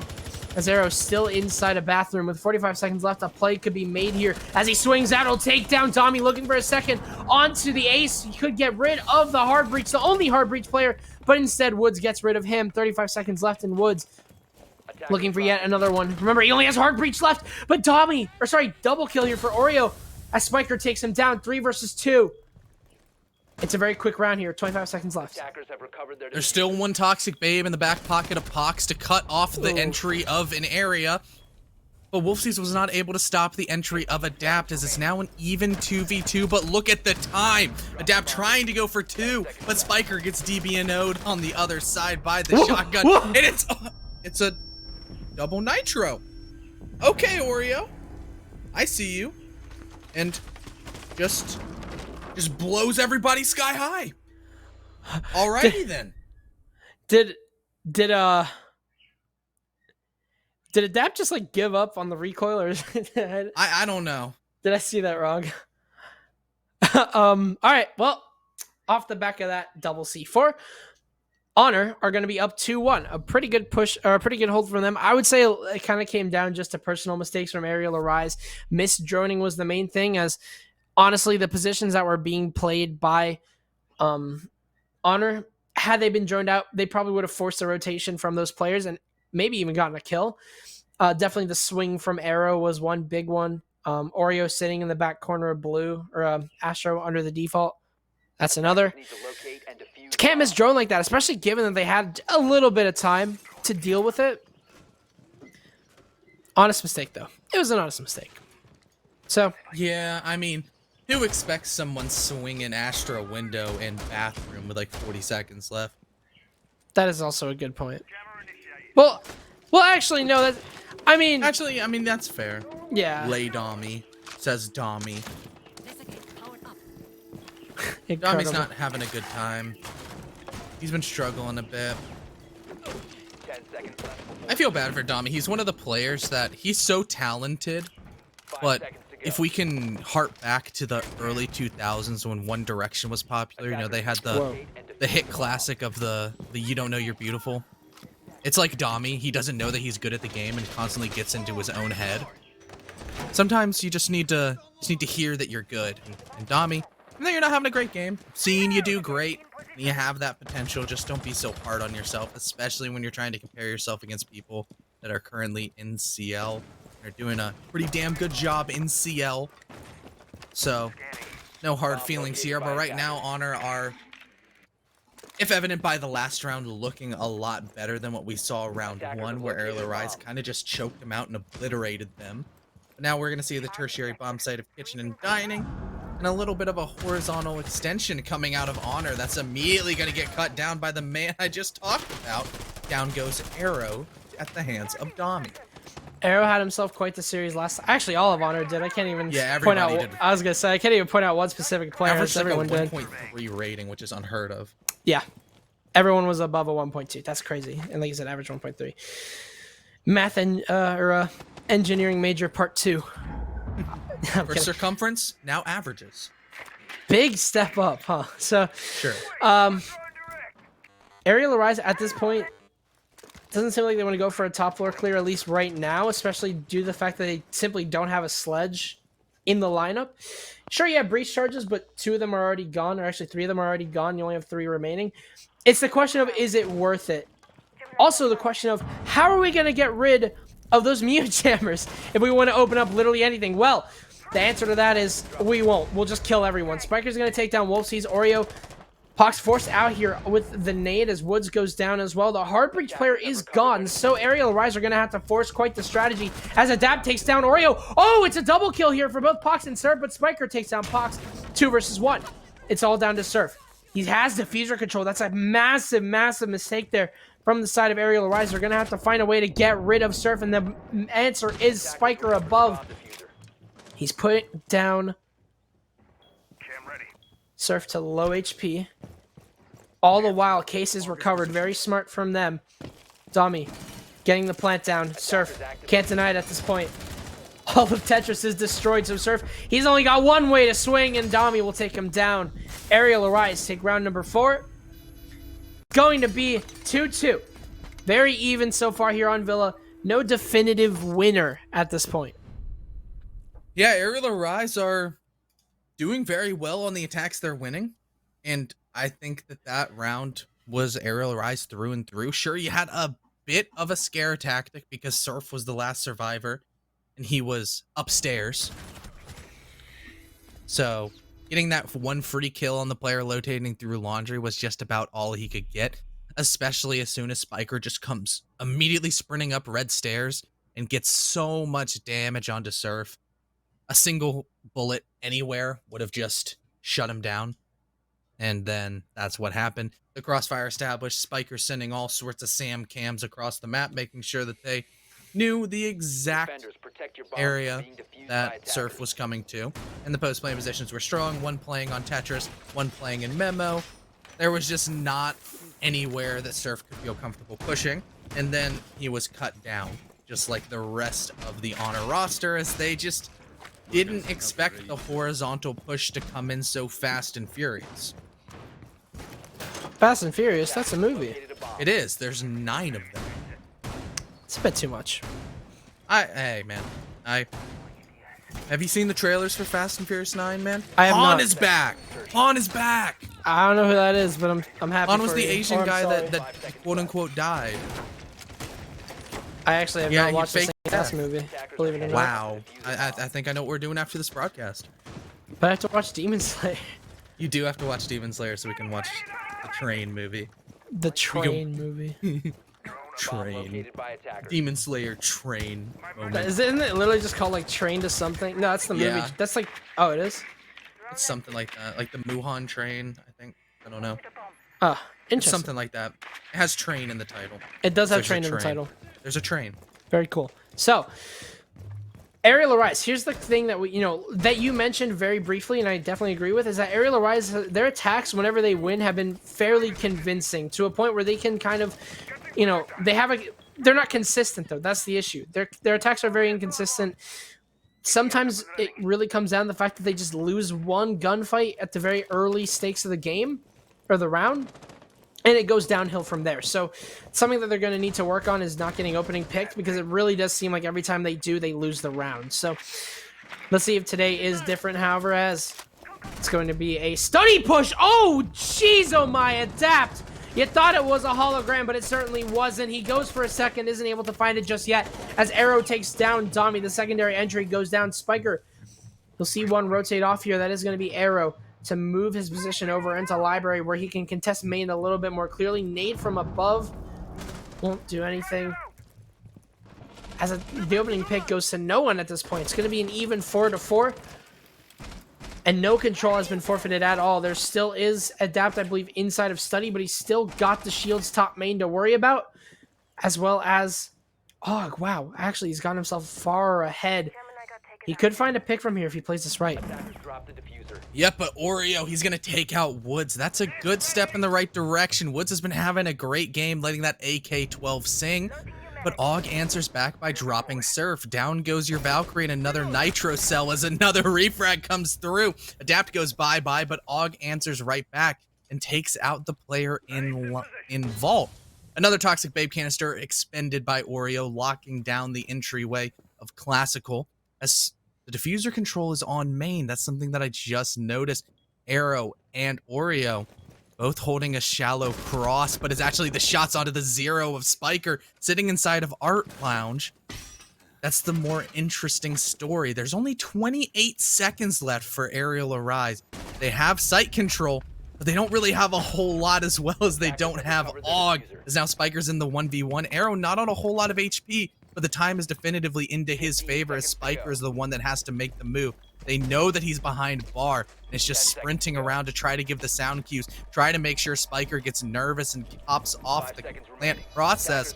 But now he's going to be creeping out to the left side, and Arrow doesn't quite know where he is until he vaults up on the table, and he can't land any of the shots. Spiker, oh my word, the clutch, the apple of the eye for Arial Arise. And that's another round into their favor.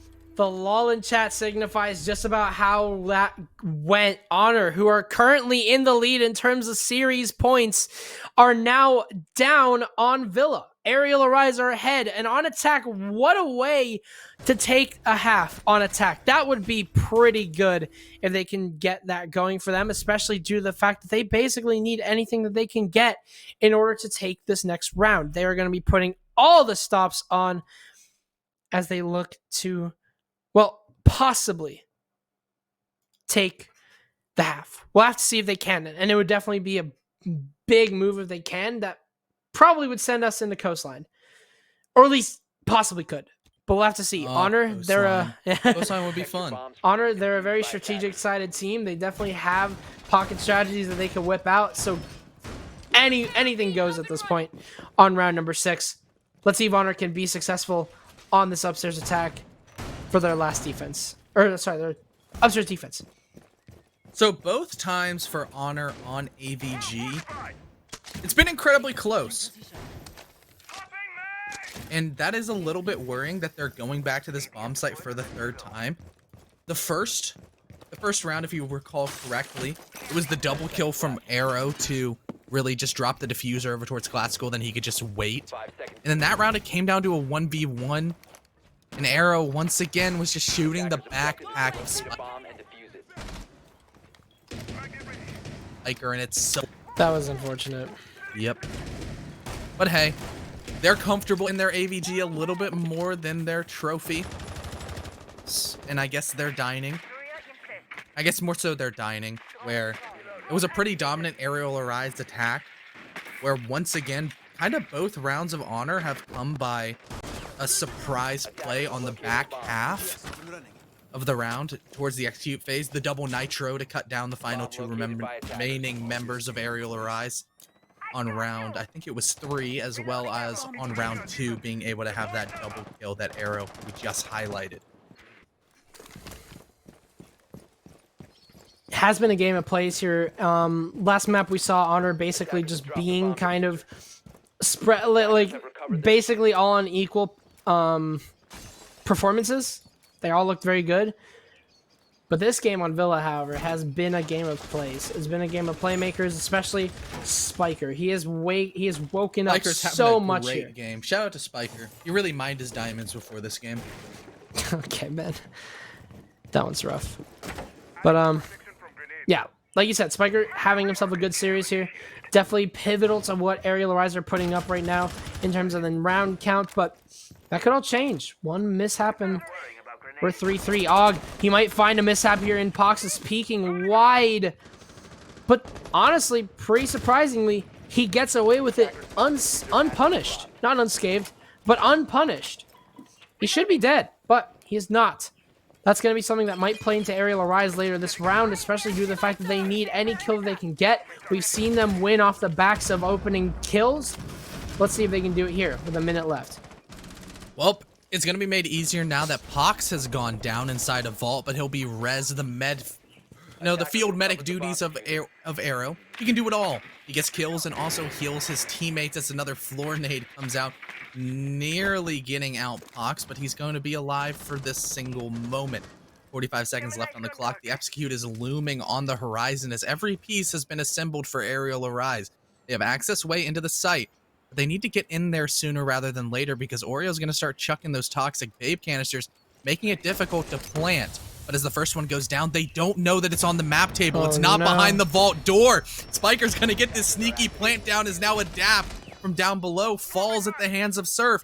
But it's a 4v5 with strong post-plant positions for Arial Arise.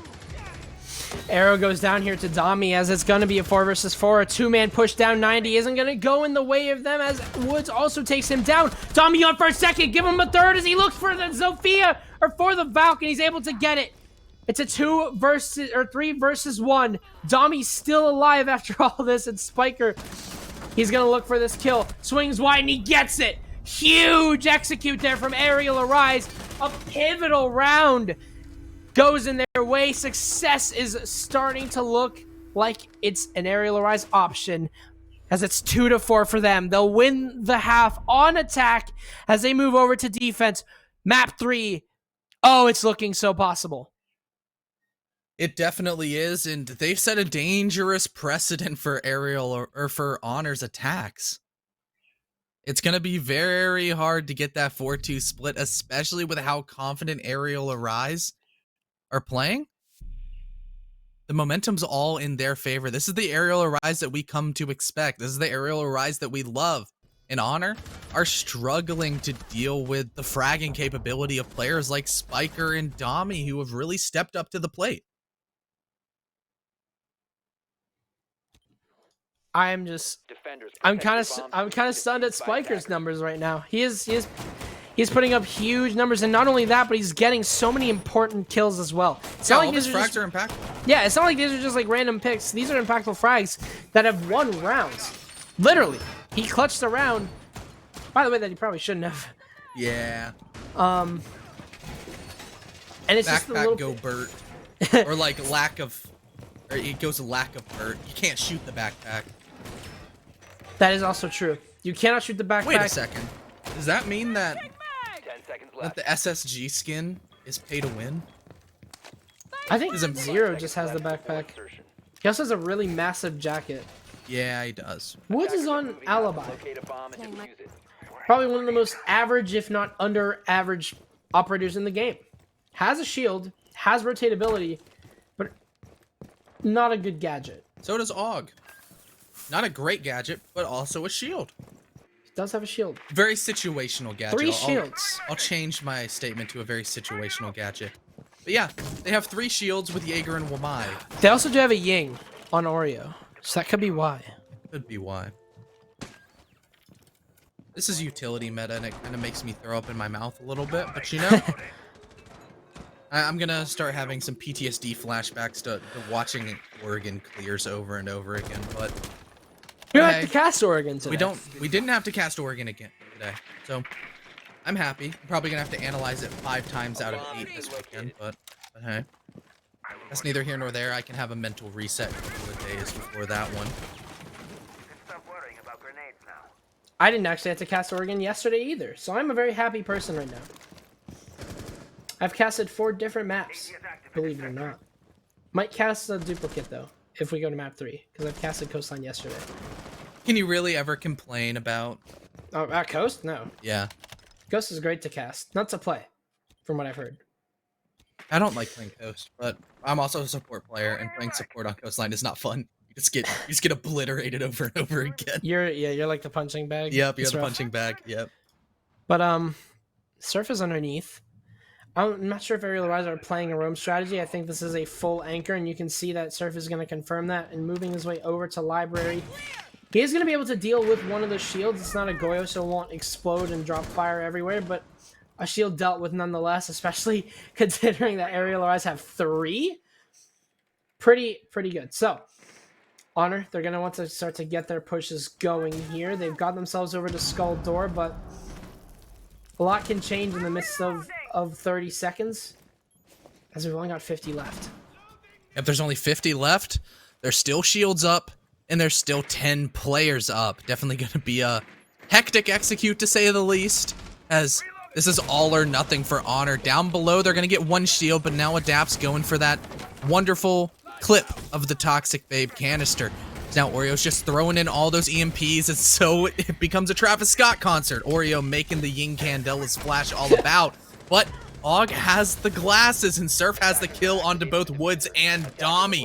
It's a 5v3 post plant. All the positions of Honor looking strong, as Woofsy's not that great on the recoil, but he'll still get the headshot onto Og as Adapt answers back onto Oreo. But all over, it was Honor through and through. They had the breach open, they got the plant down, they had every piece of the puzzle, and they solved it with ease. Wonderful round to chisel away at the lead, making it 4-3.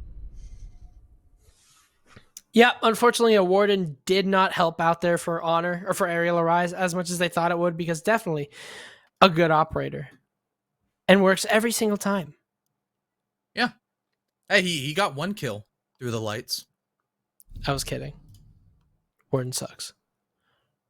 But he's so snazzy. Also very bad. But so snazzy. They're warning him again! But this time it's Dami. So okay.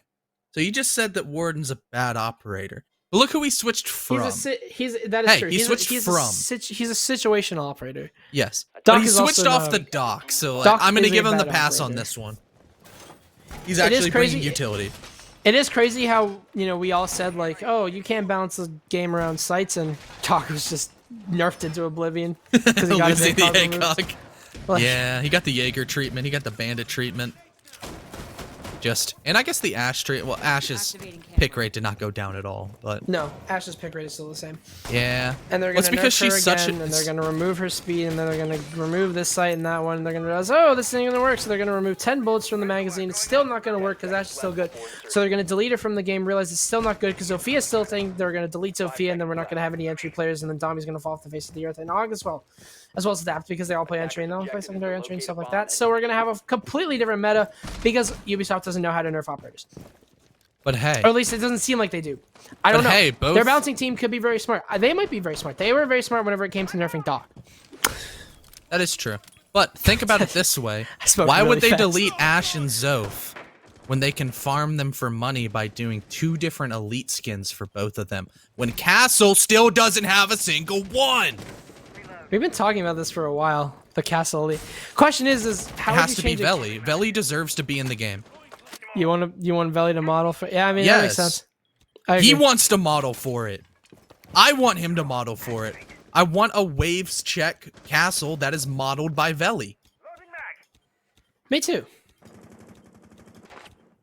I mean, Absolutely. I could say I can definitively say I could die a happy man if Loviel Cardwell is in the game. I agree. I would be so happy. Yeah. So, Honor. Looks like it's going to be pretty typical stuff from them. They've gone open the bathroom wall by using one Selma. They went a little bit extra and made it a only head hole by shooting the bottom canister before it detonates. Very common. Nothing out of the ordinary. With Thatcher unbanned, they'll be able to open up this wall lickety-split with absolutely no contesting whatsoever from this Kaid. And Spiker can't do anything about it. I think he was trying to trick it, but honestly... You can't trick with a Thatcher, not Kaid. Yeah, it's really rough, because Kaid, you have to time it perfectly, and especially since Ace Selmas are just infinitely faster than, like, Thermites or Habanas. It's really difficult. Thermites are still by far the fastest. Oh yeah, they are actually. I forgot about that. Oh! Okay, Spiker! Looked for a second as well, but that's stolen away from him as Arrow goes down. 3 versus 5 now. They will be able to recover Arrow in 9 times out of 10, but still. Holy moly, what a shot from him. Yeah, that was a stinker, if you will. An absolute just head cannon.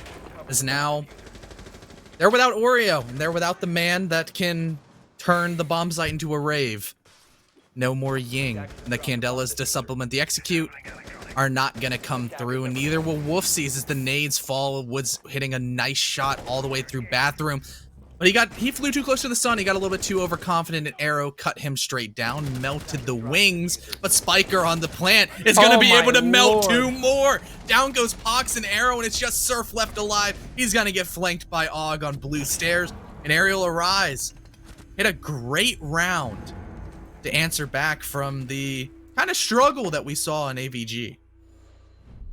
Beautiful there from Spiker. He's been having an absolutely incredible game here on this villa, and is definitely one of the reasons why they're leading, as he's going to take away massive kills. Talked about impact frags. He basically just won the round there. Yep. That is really good stuff from Spiker, and he'll be able to shoot Arial Arise up 5-3, as they're going to be going over to Dining and Kitchen. A very interesting lineup, as you can see, a Bandit and a Frog being brought, 2 operators that have fallen off recently from the meta. Unfortunately, Bandit has a great gun and has C4, but his utility is just not that good. Hey. Oh, Don't talk trash about our resident drug dealer Bandit. My bad. Because he had an 100% influence rate last round. What? Yeah, he was banned. He was banned. So he had an 100% influence rate last map. Yeah. Yeah, true. Yep. Incredible. Thank you, Incredible. CFs. Engineering major moment number 3. That's lame Mickey analyst moment number 1. We're counting now. Yeah, we'll count. We'll have different counters. Fair enough. That Alrighty. is Lindy So, Analyst moment number 1. This is not Seconds left before Aviator Games because Honor, sure, Arial Arise, fear no man, but the AVG take of Honor, that scares them. They're gonna go down to the tertiary bomb site, continuing the rotation as Kitchen Dining is next on the docket for the Arial Arise defense. So yeah, let's see how this works out. Honor only played Dining a single time. Their horizontal roam was just absolutely obliterated by the aggression of Arial Arise. And it seems for the side of Honor, they're going to be going for the vertical roam clear, trying to export, kind of make sure that our main man Wolfseas on the sledge can get into both Trophy and Master safely, and make sure he can drop the hammer and apply all that vertical holes. Honor. I'm gonna start to make some progress as they get open in synchronization. Oh, what? Wait. Is that another glitch breach, man? No, Augusty Ford. Wait, is it? No, Augusty Ford one of the Selmas, but the other just didn't break. That is, wow, interesting. You know, I said Wolfseas needed to get to Master. He didn't. He didn't make it. He didn't make it. He's it's very unfortunate, but that's okay. It happens, I guess.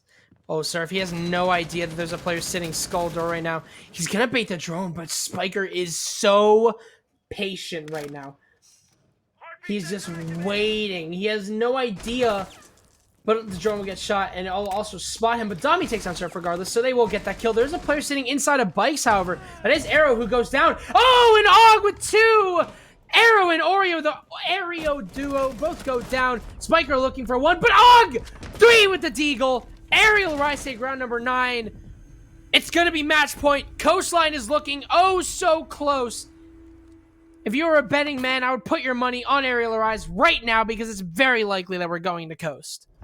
Yep, match point. We could see the same score line inverted across the map choices as, if you recall correctly, Honor won quite handily on their map choice of Clubhouse 7-3, but now they're not having as much fun in the turf of Arial Arise. Arial Arise looking a lot more comfortable on Villa, and they did it well on attack and defense. Sure, Aviator Games was not too fun because Honor had a great execute, but now Arial Arise, I believe it was Arial Arise to take the timeout, they're going to try to really full counter strat and understand what went wrong last time we were on this bomb site. Yeah. We're going to be going for a technical pause. I'm not sure what happened. But look at us. We're in the dark. We're in the dark. We're in the dark. We're just sitting here. We're vibing. Look at us. Look at how close we are. We're just, oh no, Right I need to go this way. I need to go this way. Oh, you... So close.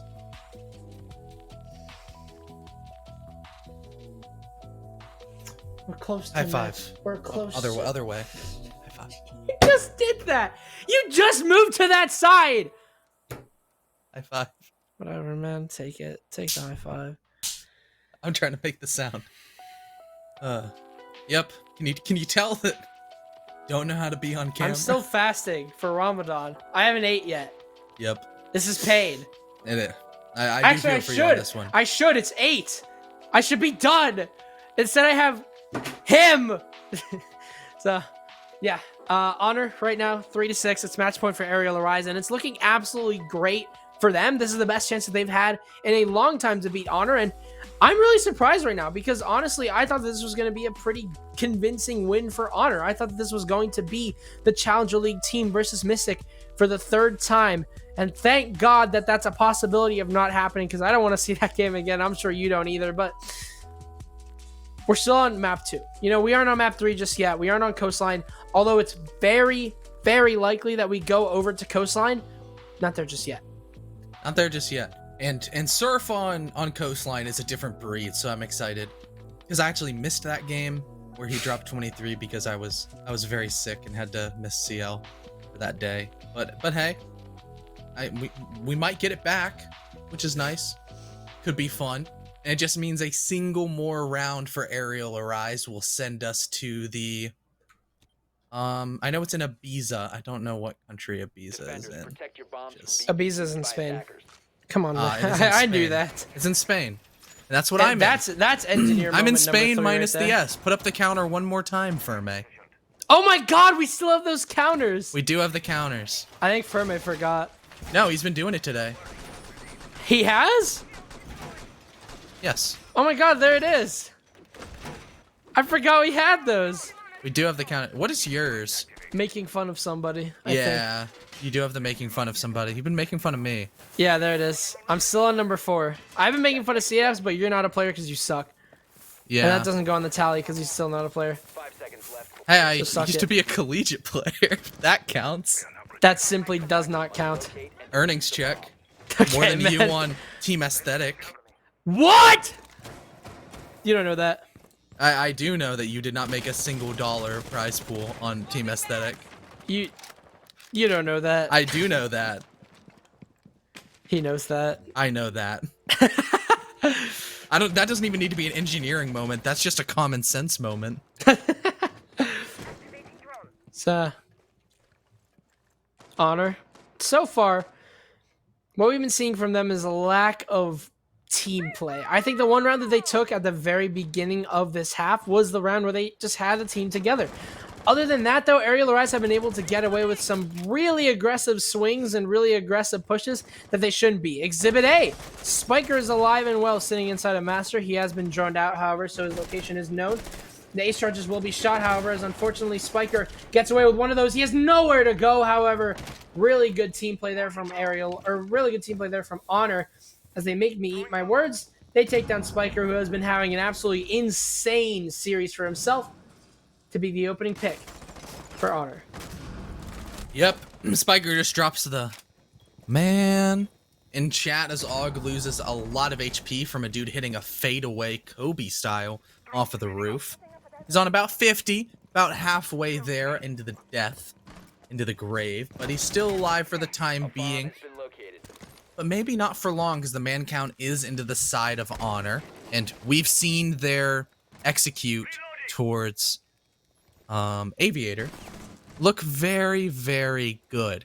They're slowly building up to everything that they need. They have 90 control.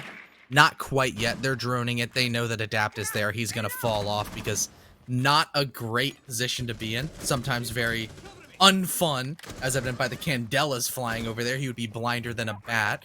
But since he's back in sight, they want his Nitro Cell to be left on the board to stop the inevitable execute, as Wolfseas has taken a touch of damage over towards 90. Player aggressively peeking through the Alibi Prisma. Now they have constant pings on the location of Wolfseas, who has SMG-11 in hand. He gets caught pulling out the nade, and Adapt swings out at Mach 10, rips right through the brain of Wolfseas. And now comes the execute with the Candelas. Dommy's going to take down Arrow, who's still alive and Study, by the way, but Pox goes for the second kill. Woods takes down Surf, and a 2 versus 3 cases dropped on the floor, and Oreo's going to be the one to recover that. Og, C4 from underneath, doesn't do anything as he tries to go for the swing onto the table in risk, but Oreo's made his way out, and he recovers the case, but he needs to do something with it. Plant starts to go down here on the vault door. He has the cover. Pox has the cover from a swing, but not from utility. Oreo's gonna fall off, though. He's falling off the plant. Gets flanked here by Og. It's all on Pox, and he can't do it. Arial Arise secure round 10, just the way that Honor did last map. We're going to map 3. We're going to Ibiza, Spain. Who would have thunk it? We're in the losers finals. One of these teams has to go home, but Arial Arise are making it not today. Yep. One last map in this series, and it's Coastline. A series that has been very fun, very exciting, very full of frags. Quite a fitting ending for it to end on the map that is the most frag-centric, and I don't know if my voice is doing it justice, but I'm very excited. Very happy, very excited. I love Coastline. It's very rarely played, and especially for these two teams who are good on Coastline, I would say we've got the Kindling, we've got a little bit of gas. We have a giant red shed and a lighter. And I think we're about to have a barn burner on our hands. Absolutely. This has been quite a tough series to predict. Yeah. That is one thing. It's like, I don't know what's going to happen. There's been so many weird and outlandish plays. There has been so many unpredictable moments in this game. This is the type of stuff we like to see in T3 Siege. SCS Season 5 is so competitive, and, well, we're going on to map number 3. We're going to Ibiza. Last time around I casted this, it was all Mystic all day, but now Mystic are in the grand finals, and these two teams, this one right there and that one over there, are going to have quite the battle to see if they can go up against Mystic in this absolute barn burner, like you said, of a series. We need to grab some firemen to put this one out. It's going to be quite the stunning finish on Coastline. And I'm so excited, but we're not there just yet. Nope, we are not. We are not there quite yet. Not to Ibiza. We are not. It takes some time to travel, you know. We gotta book the Airbnb. You know, it's a Coastline. It's a very expensive map. It's like a full resort. It's like, what, $15,000 a night or something crazy, because Probably. yeah, it's probably really expensive. It's very pretty. You can visit it in real life. Just go look at Caliber Jacob's video on Siege maps in real life. You can find where the Coastline is modeled after. Good chill. We could imagine getting to sleep in penthouse. It'd be cool. You wouldn't have to worry about mirror windows. Imagine sleeping in penthouse and someone just repels on a massive window. You just wake up and there's a Blackbeard upside down repel on your window. That's a nightmare. That's a nightmare. That's nightmare fuel. You're going to the bathroom, and all of a sudden the hatch breaks. The ceiling collapses above you. That would not be fun. That would not. Okay, You could chill in VIP. That circle couch looks comfy. It's a nice place, but It is a nice place. Not for renting, for battle this time around. Is we're gonna be going to map number 3. To my surprise, honestly, Arial Arise. They bounced back. They did. They lost a little bit of life on Clubhouse. They still looked pretty equal with Honor, but now Arial Arise are reinvigorated off of that massive game there from Spiker off the back of him, who's probably gonna be on the top of the stats. I mean, this is gonna be quite the game. I'm so excited to go to Coastline. It's a map that basically anyone can be good on, and also anyone here can watch. Let's toss it to the stats. I'm very sure it's going to be Spiker on top of Arial Rise with a whopping 1.7 and a +1 on entry. There it is. Hey, he was the only one to get an entry on map 1. 3 OBJ. That means 3 plants or diffusers. Yep. I think that's 3 plants. I believe it was 3 plants. Jeez. He was getting the bomb down, to say the least. So yeah. Overall, it's the same story for the side of Arial Rise that we talked about for Honor, that everybody has good ratings. Like, they were really passing the ball around. They were playing the team-oriented game, and Adapt on the Yana and Smoke, I mean, still going +0. 7-7 is nothing to scoff at, even though he's quote-unquote at the bottom. Look at the cost of Arial Arise. 80, 70, 70, 70, 80. Everybody was impactful on pretty much every round.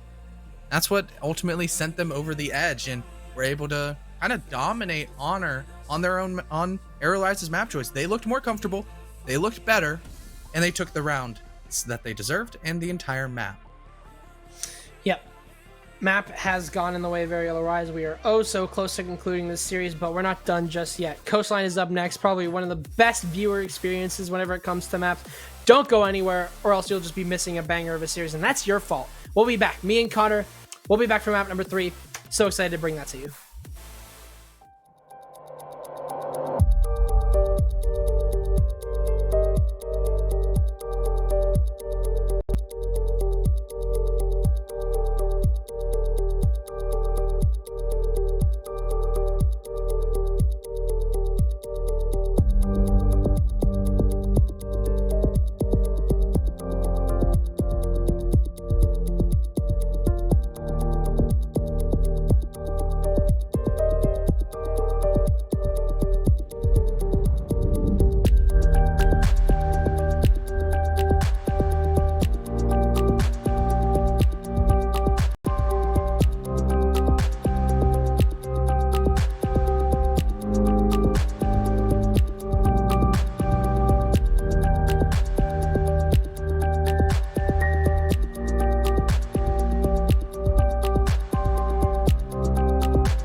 Alrighty, welcome back, ladies and gentlemen. Map 1, done. Honor took a 7-3. Map 2, Arial Arise, same treatment, 7-3 victory. That means we've got a decider on our hands. Coastline, Map 3, neutral decider with infinite overtime and a target ban of the G8 IQ on Deserve, so he can't crouch walk around and shoot everybody in the back. Not only that, but it also kind of hurts the Og, who has been playing with a commando of all things. But yeah, Surf wasn't bringing it for the utility on Coast. He was bringing it for the gun. And unless we see him bring in the Amaru, I'm gonna be worried.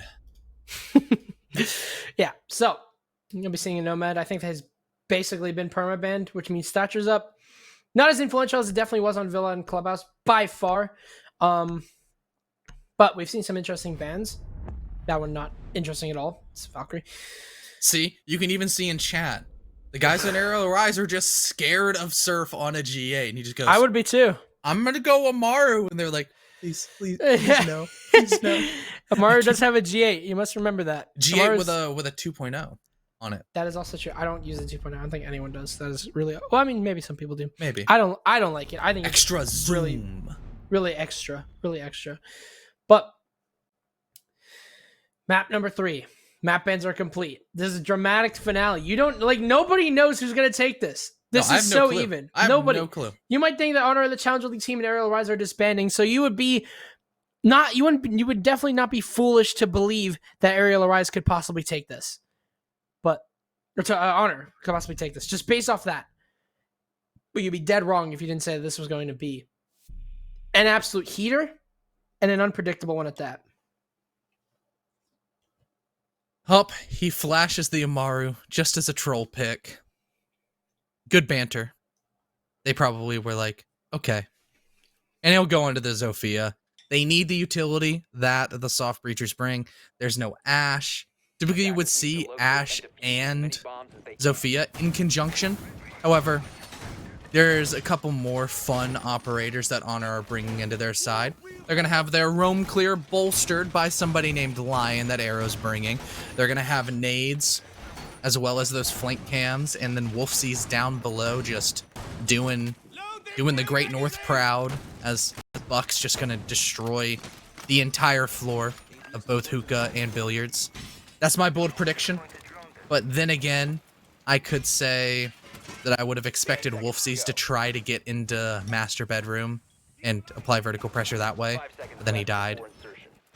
Hopefully, Wolfsey's on the Buck is built different. He's hopefully can actually get to use his utility without being spawned nitroed, which would be unfortunate. I'd be very sad for him, but... Did that happen? Yeah, he got nitroed like 15 to 20 seconds into the round. He took 3 steps into the building and went sky high. Banging movie, by the way. Disney original. There's a movie called Sky High? That was the superhero high school movie. Y'all remember that? No. Oh, that was such a good movie. It was supposed to be a trilogy, but it got canceled due to budget cuts. It's really unlucky, but great movie. And there's your Disney original. Their budget went wet, sky high. Surf is looking for a picture. It did the under opposite of sky high. Oh yeah, right. Their budget cost went sky high. That makes sense. Surf is going to be swinging the player on couches here. Dami gets a little bit aggressive, and the head is exposed here, but still alive and well. He's going to need to basically play his life at this point. Given the position that Surf is in, Dami basically can't rotate. He'll take down Surf, however. Also takes down the Prisma. And is still alive. I'm very surprised he's going to get naded out here, but Dami's rotated off. He is completely saving the position he's in, and Pox has no idea. He's going to swing for a third, but Og claims that one instead. This downstairs roam has gone oh so mightily well for Arial Arise. It's just Arrow and Oreo. The last 2 players remaining in a 2 versus 5 without Case. Honor. Not the way to start out here. Arial Arise, an absolutely stunning opening pick here for them. What a way to open up this series with 3 kills. 2 of them going in the way of Dami.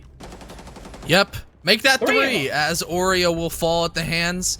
It's just Dami and Og, the dynamic duo. 3 and 2 kills, respectively. The downstairs roam, like you said, it went crazy. Just like that shot. The random wallbang. You see tracers, you shoot, and you get kill. Good quick maths for Arial Arise as they start off the most attacking sided map in the game with an easy defensive victory. Huge plays there from Dami, especially. I mean, look at his positioning here. He should not have him lived walking that up long. was big Brian. Brilliant. Was Brilliant. big brain. Because, you know, obviously you can't have constant information on where he is unless you have a literal drone there, which they didn't. They were just kind of assuming. They never would have guessed that all of a sudden he would just walk up. Siege is a game completely about positioning. Your aim doesn't matter if you're in a really tight and really bad scenario. Yeah, you can aim with Q and E or A and D. You can just not use your mouths. Yeah. The thing about Siege is that no matter where you are, your aim can be good, but in most cases, the only reason why you have the advantage in a gunfight is where you're positioned, adjacent to your attacker. You know, you could be holding a really deep angle, but be out in the open, and you'd have positional disadvantage. In that case, your aim really can't do you much if all you're going to do is get a kill and get traded. Dami, beautiful positioning from him. He walks over the 3K, and not even arguably, completely not even arguably, walks away with the round. Og takes down Wolfseas. It isn't a C4 spawn peak, but it's a buck. That was instantaneous. Wolfseas is dead. Yep. Unlucky. I said I was hoping he wasn't going to get nitroed, but this time he just got spawn peaked, and a very crucial soft breacher on this map falls so fast. And Wolfseas, who kitchen defense of all things. Yeah, Wolfseas has been a really solid player for Honor. He's just been struggling these last two maps. For Honor, they haven't quite been able to solve the issue of the high aggression that Arial Arise are exuding all over the map. They're just running and swinging everything. They're feeling confident. They know what Honor are going to do better than Honor know what they're going to do. They're taking advantage of it fully, as now we see this is a downstairs defense. There's a whole lot of people upstairs. Oh, well, there's one less because Surf just sent Og to the nether realm. Goodbye. Down goes your woman. Beautiful shot there from Og. Beautiful shot there from Surf. And, I mean, the problem is that no matter what picks you get, unless you get, like, another one, unless you have, like, a man advantage, you can't really make up for Wolfseas being dead. The soft breach is so crucial, considering that Surf is the only one with the breaching charges. He's very limited to his range. Sure, he can cover off 3 very good angles. So actually, Surf can do the job of Wolfseas, but just not as good as Wolfseas can. Woods has gotten the Prisma. I thought he was just in sight. I was gonna say I almost thought that was a person, but I forgot that it was Iana. But minute down and a minute left. Honor, they haven't made much progress upstairs, so they're just gonna take it downstairs. Arrow's made himself in here, but he's gonna get swung by Woods. He gets traded immediately. However, a double kill from Surf. Spox goes for the sink plant. C4 ripped and Surf lives through it. He takes down Dami for 3 as well. Oreo takes down Adapt, and all of a sudden this verticality isn't starting to matter anymore. Spiker looks to get a kill here onto Pox, but he can't. Sorry, onto Oreo, but he can't secure it. Plant's gonna go down in a post plant with 3 kills here for Surf. Honor look to be in a key and prime position to take this round. Beautiful shot there. Arrow's gonna bleed out as well. 2 versus 1. Very doable here, if anything, from Spiker, as he looks to get himself into bathroom.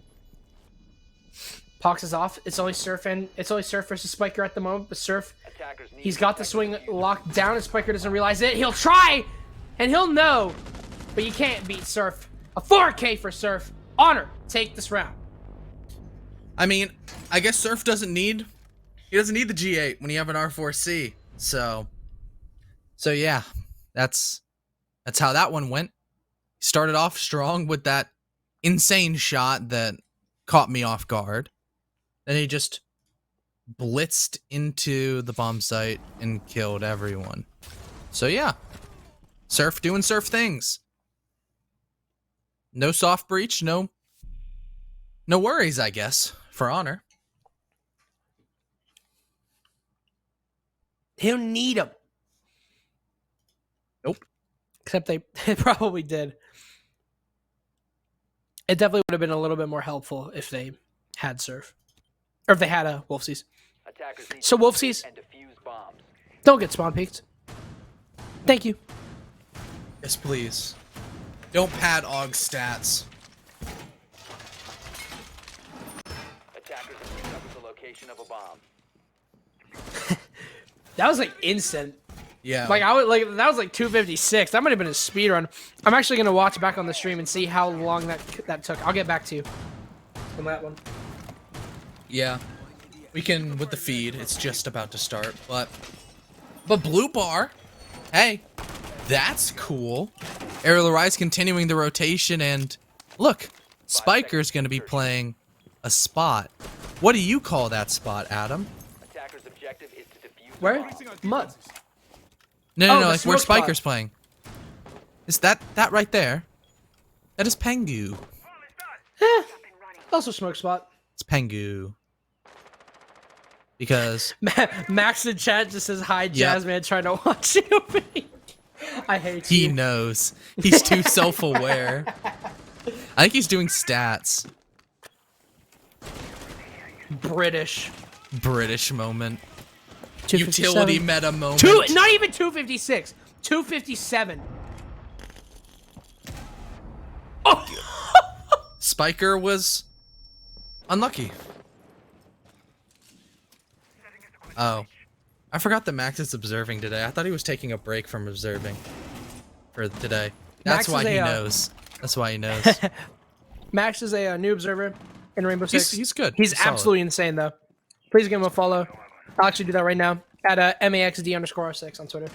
Amazing Max. observer. Amazing observer. He also does He is North British, America Challenger League. He also does do NACL. He is British, which kind of, thumbs down, but you can't really do much about that. Aug is going to take down Surf. In the meantime, however, that is going to be the Ash that was so crucial and so pivotal to giving Honor the victory last round, going down.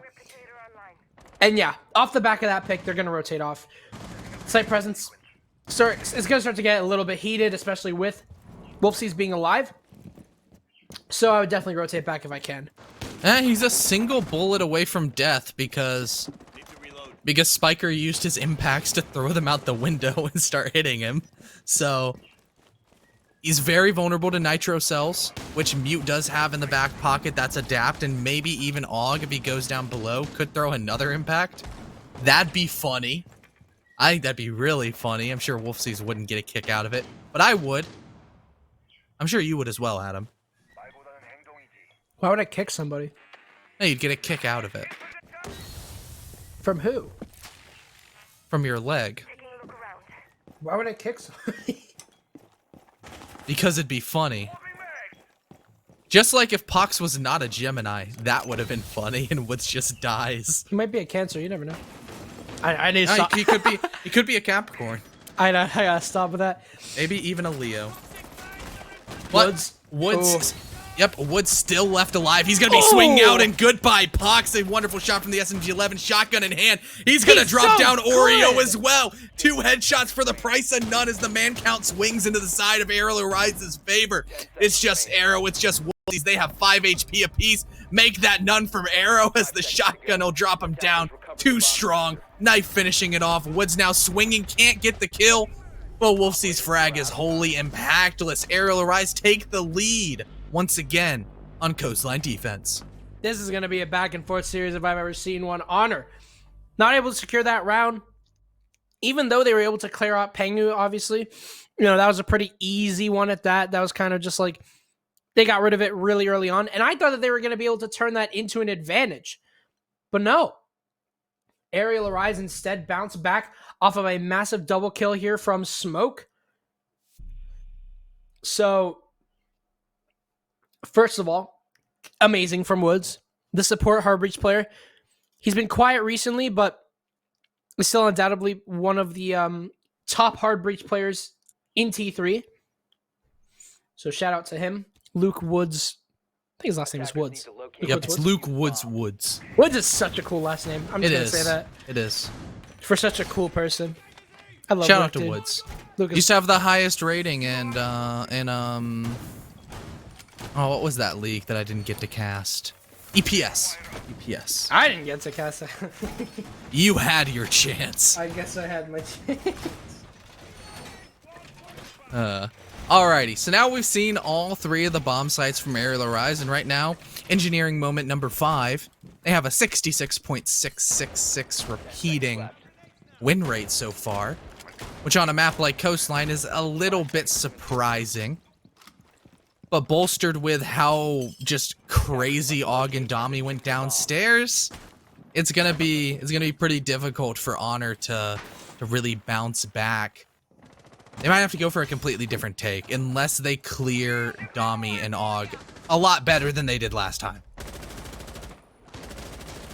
You can see Arial are playing this just to get any sort of early, sort of early pick that they can. They're playing for the spawn peaks, and look at that! Og runs out security and takes down Arrow, who's not been having himself a very fascinating game here. The Jackal goes down very early on. Jackal, an overall great operator, as Og goes for the second. Surf, who has been having himself a really good game, goes down to Augie. Og, last name. I don't think His he actually last wants to name say his is last name. Yeah, it's first name Og, last name. Well, it's Augie Og, last name. Believe it or not. Yep, His name is Augie. I believe you. Not Augustus or AUG A3 assault rifle. I know it's surprising. So, 1:45. You've lost your Ash, and you've lost your Jackal. And considering Arial Arise are going for a super roam heavy strat, that's not fun to lose your Jackal. Plus, you also take away smokes. But on the equal side, you just took out the Yokais as Pox hits a nice shot through the open window. And Oreo nearly gets his head cut straight off because he's just rappelling in the middle of big window.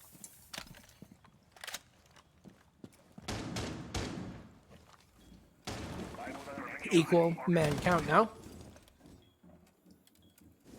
It's Honor. They've got a slice to push, and with a minute left, also having Wolf Seas alive with his buck could be really big, especially because where Woods is sitting is such a common verticality spot.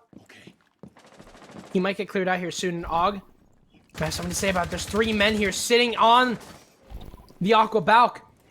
They have Aqua control, but they have a dangerous man on the loose, and that is Vigil of Og, as Wolfsey's looking for a freebie onto the smoke player, but Woods not peeking. His head is right there. Wolfsey's doesn't take advantage. He knows he's right there. Second gas grenade goes down with 30 seconds left. Woods takes a little bit of damage, but can't find anything. Honor. They don't have a lot of options whenever it comes to this plant, especially since that third gas grenade goes off. Pox is going to have to get really dangerous really quick with 15 seconds left. It's going to be a game of 15 seconds to go. who can deny the plant. Can Honor get themselves inside, or will Pox go down? It's the Alda from Adapt. He almost takes the head off of Oreo. Wolsey takes down Og on the run out here, but Woods with a trade. A swing from Adapt. He downs Pox! And Woods with a second kill onto Oreo. Arial Arise take round number 4. There is no slowing down the Arial Arise train, or plane, more like it. It's going to be that round going in the way of Arial Arise. Round number 5 is upon us, and wow. What a stunning, stunning series we're seeing so far from Arial Arise. We could very well be on the cusp of greatness for this T3 team. Yep. And this is on an attacker-sided map. And they're up 3-1. That is true. They have already confirmed their split that they would want. 3-3. And they still have 2 more rounds on bomb sites that they've won. Well, I guess Kitchen did not go into their favor. It was the Surf show back then. But now Adapt on the Warden instead of the Jaeger could be interesting. They didn't go for a smoke execute or anything, and there's no Ying on the board. But Adapt just wants to go through the mindset of, you know, look good, feel good, play good. Got the suit on. He's got this fancy snazzy tie. He's got the fun running animation. Maybe he's gonna let him frag. I guess also a shield. The 1.5x MPX. Valkyrie. Or MPX, yeah. MPX just go hard. If you It can was hit headshots. dummy hard. You don't have to pull down. That's fun. Angled grip compensator has no recoil in any direction. 5 seconds left before insertion. It's great. Attackers are heading out. It's a good gun. That's probably the only reason why people actually run Warden, because at the moment Hey, he has a shield, he does have a shield, but he has a nitro. that this is time. also a good point. A lot of people have to battle with the decision of, are they going to be playing with the C4 or are they going to be playing with the shield? Pox making his way in with the Gemini. I always wonder what would happen if, instead of just sending in the Gemini, you just send in yourself, and you just shoot the person. I feel like that's going to happen at some point. I've seen a couple of baits. Oh, There like was where one you in activate CL. it. Yeah, you like there was fake activate somebody it. was pushing white and did it, canceled, and then just sprinted up white and just Yeah, shot yeah, somebody yeah. standing there. It was That great. could work. Good. It's the Mind patented games. C Jazz strat. What do we call ourselves? No, that people have been doing that. I know, but we could can't patent take- it. We could patent it, though. We can't take credit for that one. I think the We're not first gonna- instance of that actually ever happening publicly was Iconic doing that. It wasn't in a pro Yeah, I think game, so. but he popularized it, definitely. I could see that. Yeah, So, I like Iconic. I love him. I used to cast him back when he was on Bittersweet and Xeno. Very That long was time before ago. my time. Makes me sad. I missed out on an era. I feel kind of old even though I'm young. I'm 17. Alrighty, Sweet. halfway done with the round. An Honor, they're moving kind of slow, but more so methodically. They don't want to push right into the roam of Arial Arise because Arial Arise have proved that they're pretty competent with their guns, and you don't really want to peek them that much, or else you might end up 6 feet under. But as Spiker still left alive upstairs, we've seen that the vertical pressure wasn't really a factor. Last time on Honor's attack, they just blitzed into the bomb site, killed everybody, and found a safe plant spot that they could hold the rotations away from Arial Arise, and they couldn't get back for their retakes. Arial Arise have had some pretty good post-plant scenarios, especially on Villa, but I mean, Coastline's going to be a different beast whenever they switch onto attack, and I'm very interested to see how that works. But Honor, on the other hand, Honor have not been getting as many plants as I think. Oh my, what? Adapt is just going to cut the hedges down and find a little missing Oreo there. The Heart Breach goes down, and obviously Heart Breach isn't crucial on this map, but still, it's a man down. Honor are going to have one less to work with, but Wolfseas is going to capitalize. He's going to take down Adapt and get that trade onto the player that killed Oreo. C4, unfortunately, you can hear is missed, and it's not going to do anything for that round. Gemini gets sent in here, and Woods. Oh! If only had a little bit more bullets, he could have gotten that kill. Surf swings in, but he meets the shotgun of Woods. Traded out by Pox as he goes for the sync plant. But there's a person on the flank. It's both Spiker and Og. They're taking from behind. Down goes both Wolfseas and Arrow, and Pox can't stick it. The flank from Arial Arise from both Spiker and Og helps out the Mozzie inside of the site. Retake and take down 2. Arial Arise looks stunning on map number 3. Round number 6 underway with a 1-4 lead. Arial Arise, they look unstoppable right now. Yeah, they're looking good, and that's an understatement. They look Everything great. is going. Yeah, they look great. Everything is working perfectly for Arial Arise, and unless this is just a defender-sided Coastline matchup, Honor are in trouble. This is not a great place to be in. The best split that they can get is a 4-2. And that means that their defenses have to be even stronger than Arial Arise, or if they match it, we'll go to overtime. And what's a more dynamic duo than Coastline and Infinite OT? I don't know how I would feel. Slightly excited, but also scared of the potential for like 40 rounds to be played. I hope that does not happen. I'm scared that I just spoke that into the universe, Yeah, and it you might. might have. Yeah, I'm sorry in advance for everybody, especially you, Max. I hope Max is currently thirsty. he is thirsty. He wants a bottle of water. Bottle of water. Water. Water. You can get away with that sentence without saying T. if you say Yep. it in a British accent. That is true. Bottle water Drop the bomb diffuser. from Attackers Tesco. From Esco. From Esco. Bottle water from Esco. Og is on Oryx. What the heck? Og is on Oryx, and look at that beautiful skin. I wonder who designed it. They have a hoodie as well. They do have a hoodie, and they also just have Deadbird, who's one of the best graphic designers in the world. He's great. I love Deadbird. Deadbird is homie status for sure. But Lion. Base boost. Make sure that you can't just run around. Eventually, they're going to try to pin down the location of Og. But do you know what's cool about being Oryx? You simply want it more and are more athletic that you can just will yourself up a hatch, which are all opened, and bring up some really big flank potential. that is true. That is one thing about Oryx is that even though his flanks have to be very, very safe, because otherwise you're just going to get shot, he is pretty unpredictable. He's quite a specimen as well. So He is quite a specimen. we'll see what Og can do with Oryx. Definitely has probably one of the best guns on defense, if it isn't the 416 or the SMG-11. So E1D going to go off, forcing Adapt away. He's completely safe now. has been located.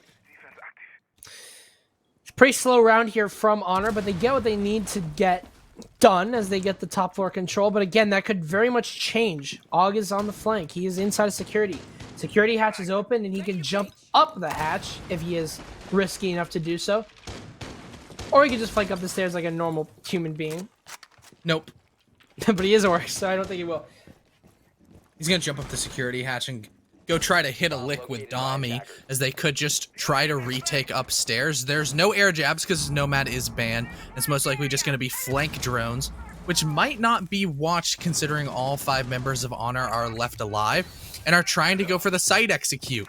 Wolfsey's getting a kill onto Adapt as Og hops right on up. Woods answers back onto Wolfsey's, the E1D sending off his location towards the cool vibe staircase.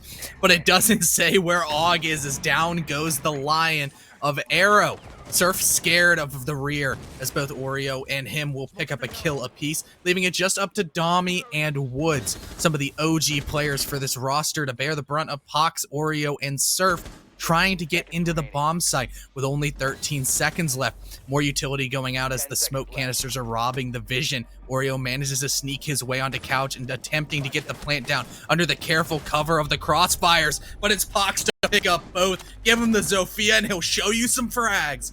And Honor confirmed the 4-2 split. Even though it was a great round, still a kind of mediocre ending to a bad half in their eyes, and they're still gonna have to keep on chaining these rounds as they've dug themselves a little bit of a hole. 2-4, and like you said, well, what I would like to say, definitely better than a 1-5 split. That could have been really dire. That could have been very, very dire. We always talk about how it's like, oh, one number is bigger than the other. You know, like, wow. That it's not just the fact that it would be one less round for Honor. A 1-5 is drastically different from a 2-4 in terms of playstyle. You only need 2 more rounds to equal this up, but in a 1-5, you might as well call it quits. That team that has the 5 is running away with it until you claim like 3 rounds at least. Yep. And after that, even if you claim 3 rounds and they win another round, it's a 5-3. And then it's just rough. Yeah. And with the way Arial Arise are playing, they're playing confident, and they're getting in their gunfights and winning them. And that's a playstyle that lends itself to the attack, especially on Coastline, where now they were able to frag out with weapons with a lot lower DPS than things like the R4C, the C7E that Woods and Dami are bringing. C7E is actually just such an underrated weapon that people don't think about, to an extent that when a Jackal is on the board, if you don't need the utility, sure, it's great to have those Jackal tracks on the side for roam clear, but you can almost just have Jackal be an entry frag, because the C7E with an angled has no recoil and does so much damage.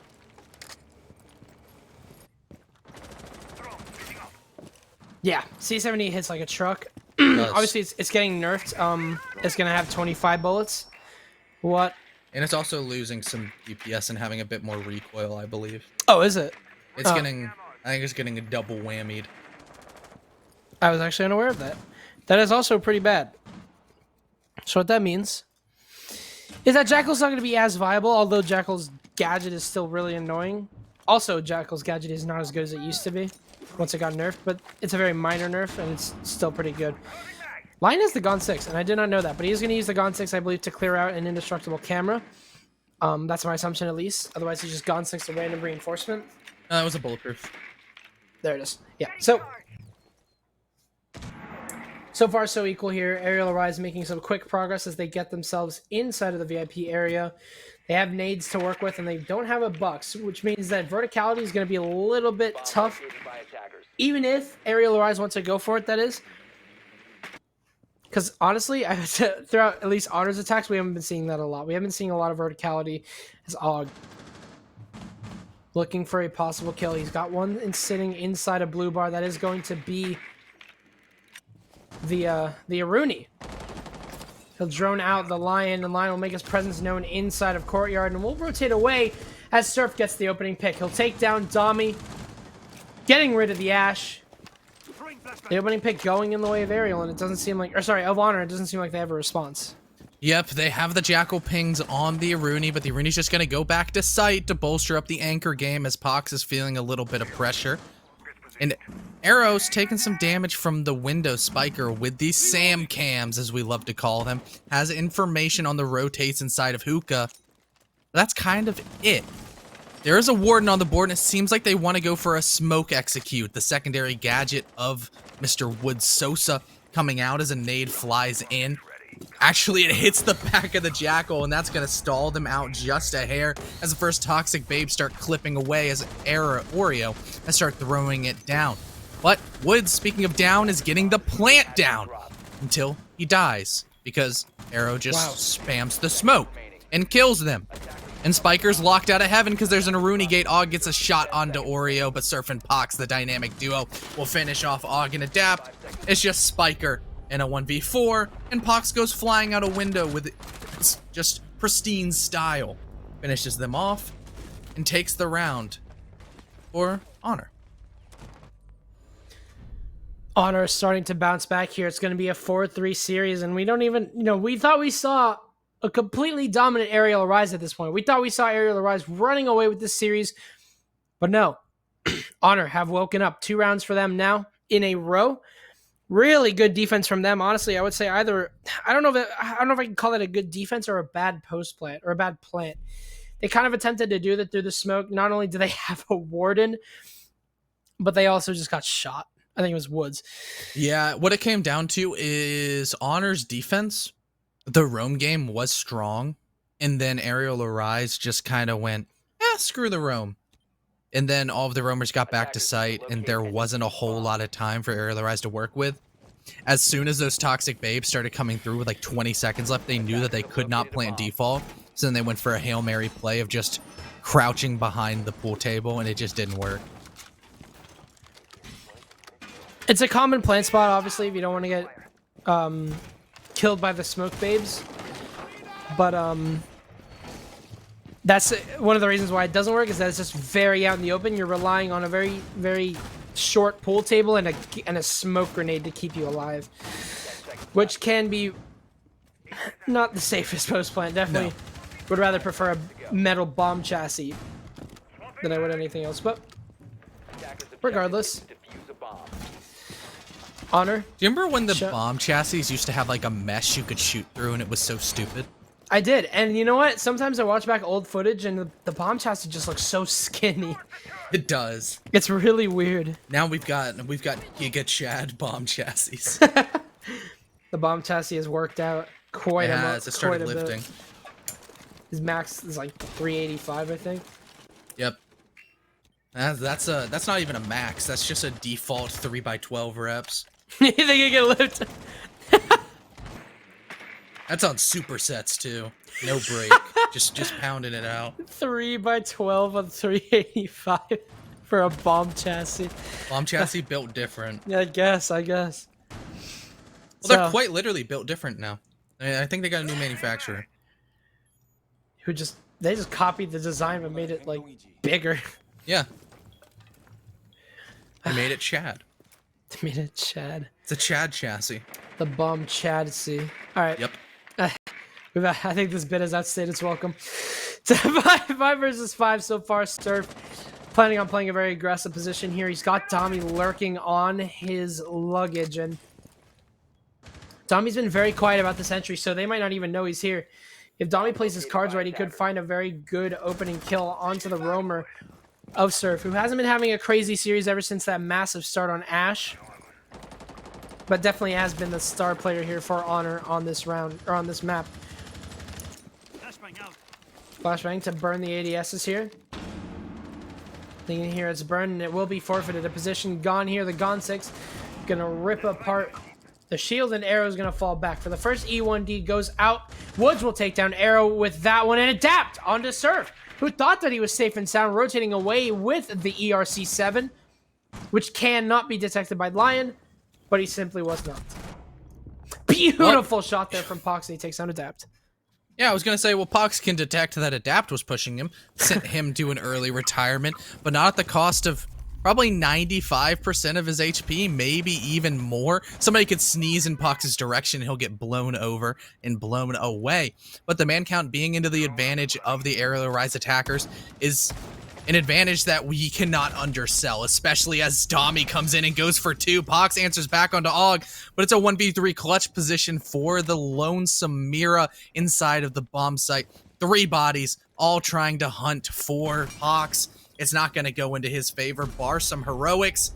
And Spiker, switching up the stance to a crouch, will remove the head of the Spaniard, take the first attacking round for Aerial Arise, and take back that 2-round buffer that they've been working with for most of this game. It's going to be 5-3 for them. Like you said, 2 rounds between them and Aerial Arise are starting to run away with this.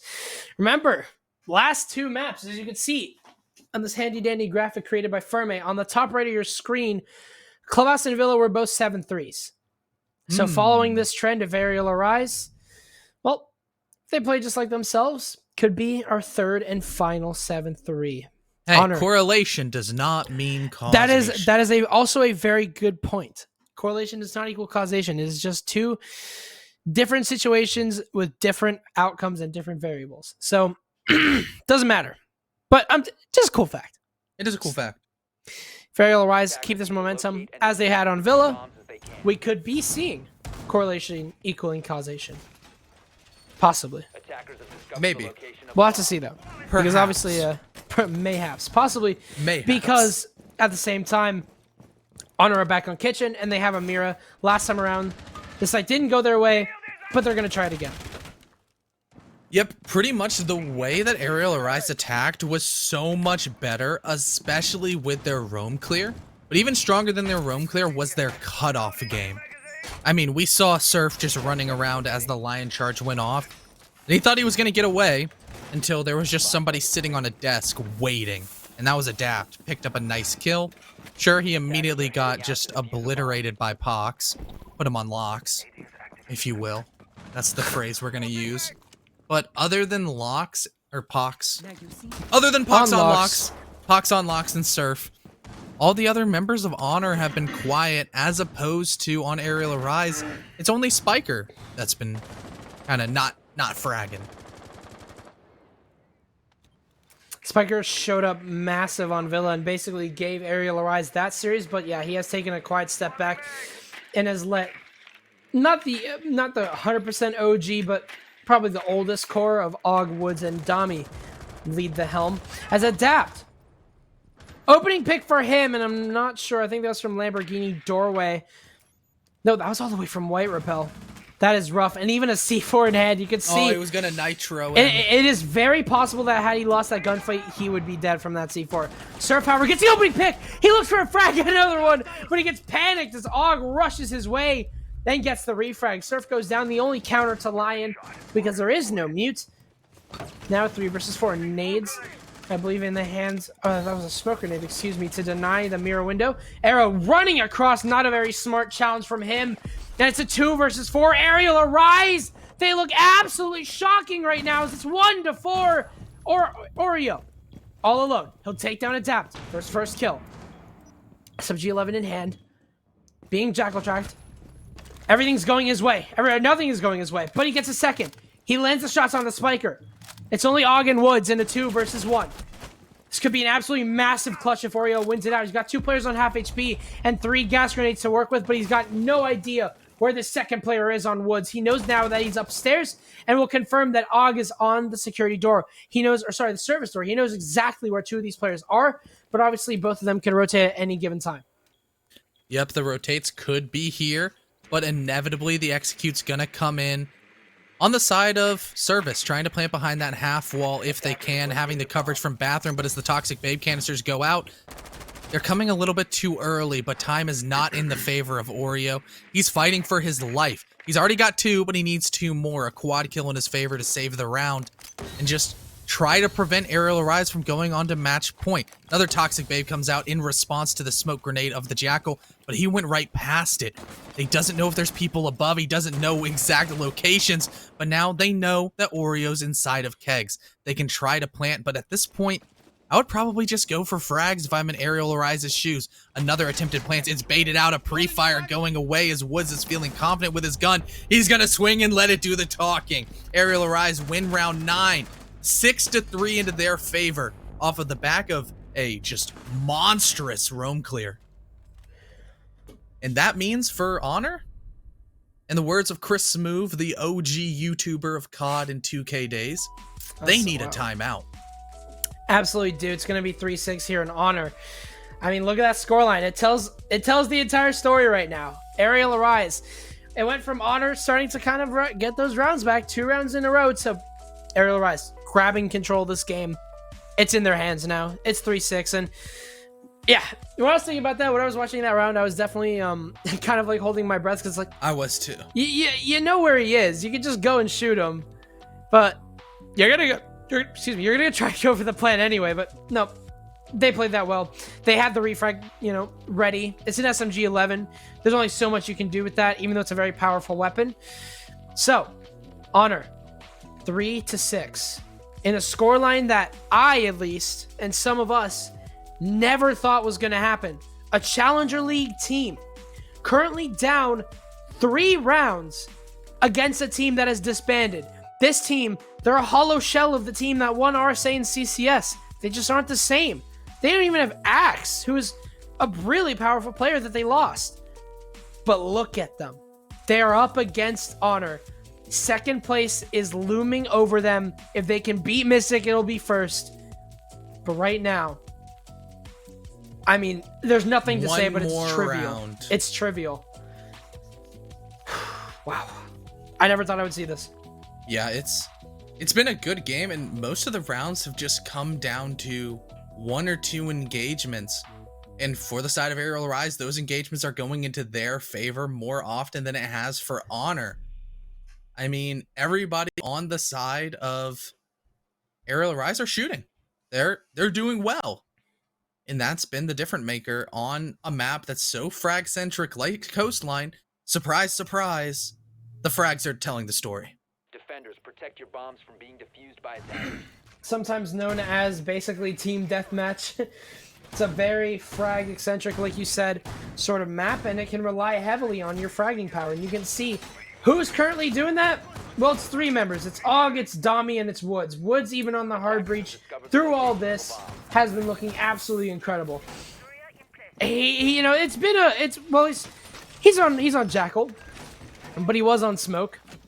Gotta give the man some credit here. He's been the hard support throughout Arial Arise's many iterations with him on the team, and he has been showing up absolutely big for his team right now. 10 kills, tied with Og, and 7 for Dami. Even though Spiker and Adapt aren't putting up big numbers, Spiker definitely helped on Villa. But these 3, they only need to perform for 1 more round.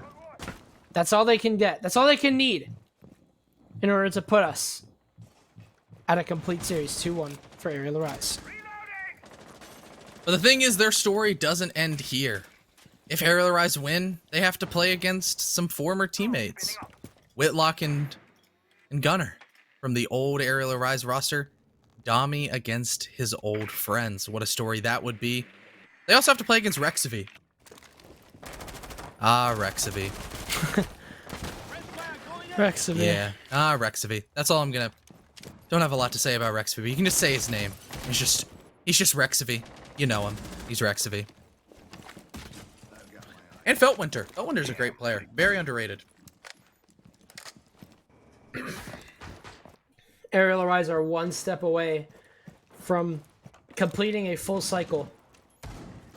They lost to Mystic 2-0. Or it was 2-0. They lost to Mystic 2-0 in a very close series on the opening game that me and Harrison casted. They're one round away from going back to do it again on a best of 5, but this time around, possibly with a different result. Spiker's going to spot out one player, that's Surf. He takes a lot of damage, but gets away with his life. He'll rejoin Wolfsies. But it's quiet so far for Honor and for Arial Arise. Dami's going to start to make his way into Aqua, possibly to try and contest Surf sitting inside of Blue, who has not left this position. He's going to be holding this down and just hoping that not only him, but also with the assistance of Wolfsies, that they can keep this. The Jackal track nearly going to fall Surf again. He's lost so much HP. So has Wolfsies. They're both on super low HP, but none of them get fragged out just yet.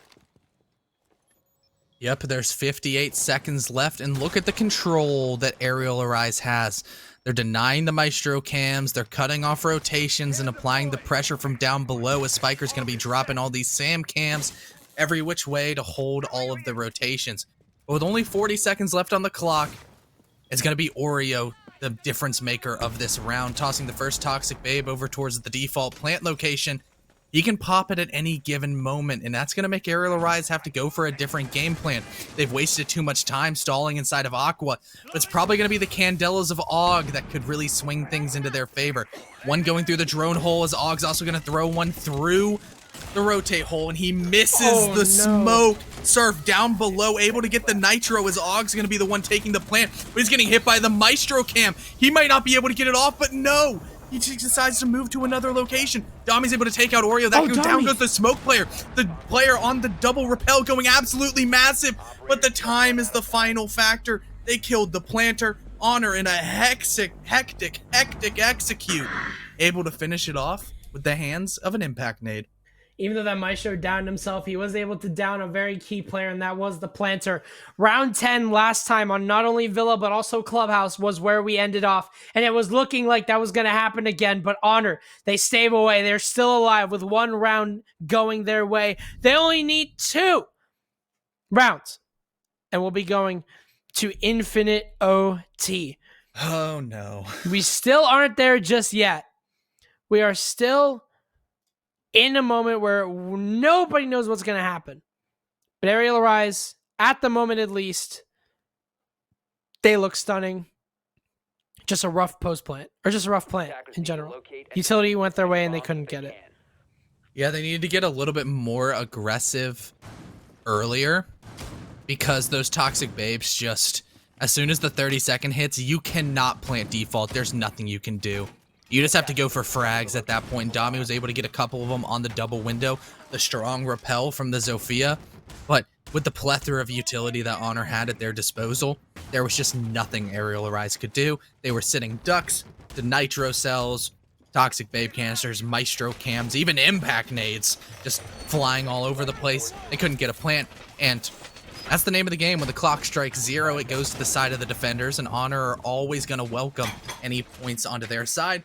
And they'll take those ones happily.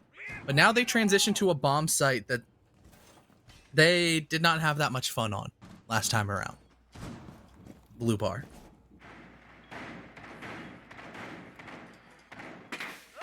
And the mirror windows are gone. Oh, that one is rough. That is a really powerful mirror window down early. That Down is in prep, that essentially. is so big. Holy crap. That is going to be tough. Og has just walked away with the biggest Twitch drone, possibly of this entire series. Possibly of his T3 career so far. That could be the one that, well, I can't make that claim because I actually don't keep track of Aug's Twitch streams. But who plays Twitch? And who cares? I'm probably right anyway. No, definitely not. But anyway, yeah, Og. Massive Twitch drone. He's just basically... He hasn't denied outright, but he's made the yeah. That's kind of what he just did. Yeah, that's kind of what he just did. He let the hole open, and Oreo falls through the mirror window. Bomb diffuser. Couches has just become a war zone to play in. Yeah. You lose your smoke, who has single-handedly won you both hookah rounds in very, very early. But for the side of Honor, they have a slightly varied strat, a lot stronger of an upstairs hold with the castle barricades, but they're made quick work of because they're not protected. Utilizing the soft breach utility, the lifeline of the Zofia, means that they have access into billiards, and it's just Arrow and Wolfsies up here against essentially 5 Aerial Arise attackers. Sure, Surf is rotating down the stairs, but there's so much pressure slowly building up on the side of Aqua that eventually the players on Aerial Arise are just going to flood in. However, Pox is right next to somebody inside of security. Here's the scuffling, the shuffling of the sledge going over towards office side. Oh.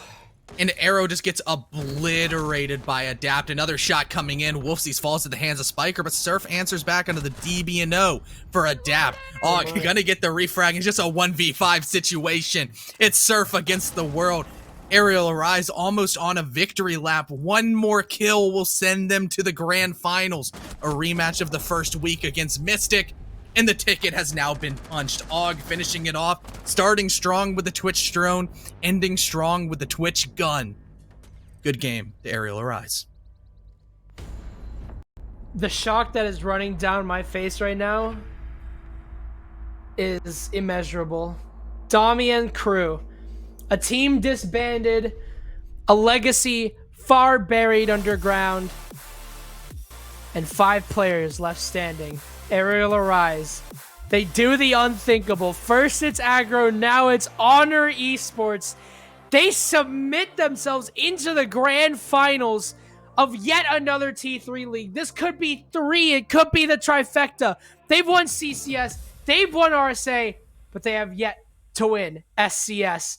Arial Arise, upset, not 1, but 2 teams. One of them being in Challenger League. In a shocking show from Arial Arise. They looked absolutely unkillable on Coastline. And man, oh man, am I so happy to see the underagers doing so well. I've casted these guys for as long as I can remember, and it puts a smile across my face to be seeing them in the grand finals with you, CDAPS, and with Crow as well. That is absolutely shocking. Arial Arise, they march onwards through the losers bracket. They take down aggro, and they take a hell down of a Honor. loser bracket run. They lost week 1, I believe, and then just won out, which is crazy. We can bring that graphic up real quick. I don't know if it's prepared. I'm throwing Ferme on his toes, but he's the god of production. And yeah, I want to go. Yeah, they lost to Biblioteca, now Depth Esports, in round 1. And went all the way through the trenches on a Cinderella story of all Cinderella stories. All the way to the grand finals. What? What an You could not have predicted this. No. You could not have predicted this. I don't care who you are. This was not in anyone's expectations. Gunnar, Whitlock, and Max, they died for this team. Well, not that. They actually went on to do greater things. But it's going to be Gunnar. It's going to be Whitlock up against their old team. I am simply in shock that Arial Arise have just made this run happen. They take down Nikilo and friends. They take down Aggro, the favorites. And then, to cap it all off, they take down the Challenger League Team of Honor. And there's only one team left to go. The current Kings of T3. It's everybody's favorite. It's Gunnar. It's Whitlock. It's Feltwinter. It's Xeno and it's Rexaby. Team Mystic versus Arial Arise on Friday. I am just in disbelief. But we do have. Hey, let's give the credit where credit's due over towards this game. We've got the stats coming up. We can see exactly the numbers that tell the story. And look at that. Og, Woods, and Dami looking so good. Spiker? But he had a good villa, so it doesn't matter. And look at the cost once again. 81, 81, 72. All 4 players on Arial Arise minus Spiker doing the most. Doing a great job. Pox and Surf, great games out of both of them, but overall, with Wolfsy's Oreo and Arrow not playing like we would expect them to, the players on Arial Arise, Dami, Adapt, and Spiker, those bottom players, just outperformed the bottom players of Honor, and that was all the difference that it needed. Big showing from Dami, especially. Being that OG player from the Arial Arise days, being that man who stuck through it all iterations have had the Domster on it, and we have our grand final set. Arial Arise, off the back of, like you said, Og, absolutely stunning series from him. Hey, They hey beat Adam, out guess Honor. what? Do we have an interview? We have an interview. And guess who it is? Is it Dami? No, it's not Dami. Is it Luke? It's Luke Woods. It's Woods. Woods, I was literally about to DM you. I was literally about to be like, dude, you're insane. But I can just tell you right now, you're insane. You're insane, you. Luke. You did it. I had to You bring beat back Honor. You're on to the grand finals. You're playing against Gunner and Whitlock again. How's it feel? It's good. You know, I think I've been to the grand final basically every single league. Oh, can you hear me? Yes, we can. Okay, I don't hear. You can? Okay. You have to unmute. It's through the VMix site. I have VMix unmuted. Oh, well, I can hear you. Oh, Woods. there we go. You sound Okay. I good. got it. Thank you. All Well, right, Jazz, sorry. you know, is it good now? it feels good because I think I've been in every grand final of like every league I've been in, and I haven't lost with Og ever. And so it's just, I don't know, it's just gonna be to know that I can sort of reach the top in 2-3 of every league I compete in, really. Well, the ones I make at least. So because I sadly didn't make CCS or SCS or CCS. Yeah. It's well, I mean, like honestly, it's weird. It's weird saying that you guys are the underdogs, considering your history, considering your teams with Max, with Whitlock, and with Gunner. But you guys are the underdogs. You're going up against Mystic, a team that look absolutely terrifying right now. But you guys have cemented your spot. You guys have beat 2 probably of the favorites throughout the entirety of SCS in your losers bracket run. There is no Cinderella story just like that. Walk me through not only just the process of beating Honor, but also the process of beating Aggro. What did it take to get here?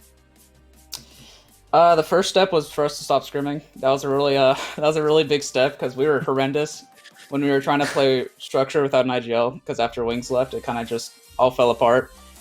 So we realized that just sort of poke stacking like Joe Academy, that really that would just work. And I think I'm playing a lot better than I usually would.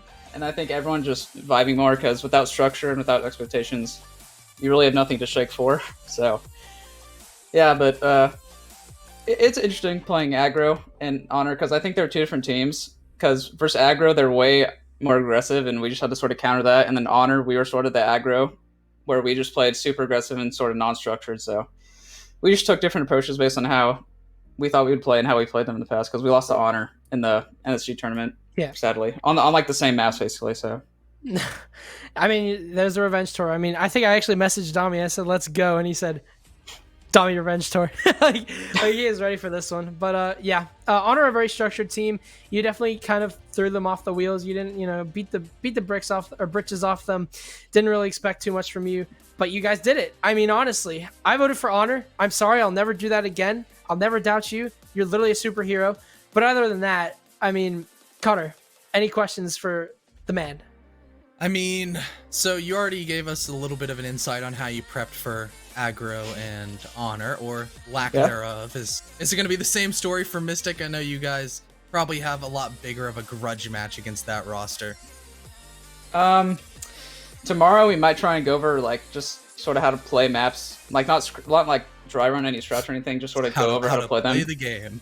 Yep, because we really have only played Club, Villa, and Coast, like ever really since we haven't scrimmed. So our map pool is not big at all. So, going to the game it's gonna be interesting, but all we can do is try. So.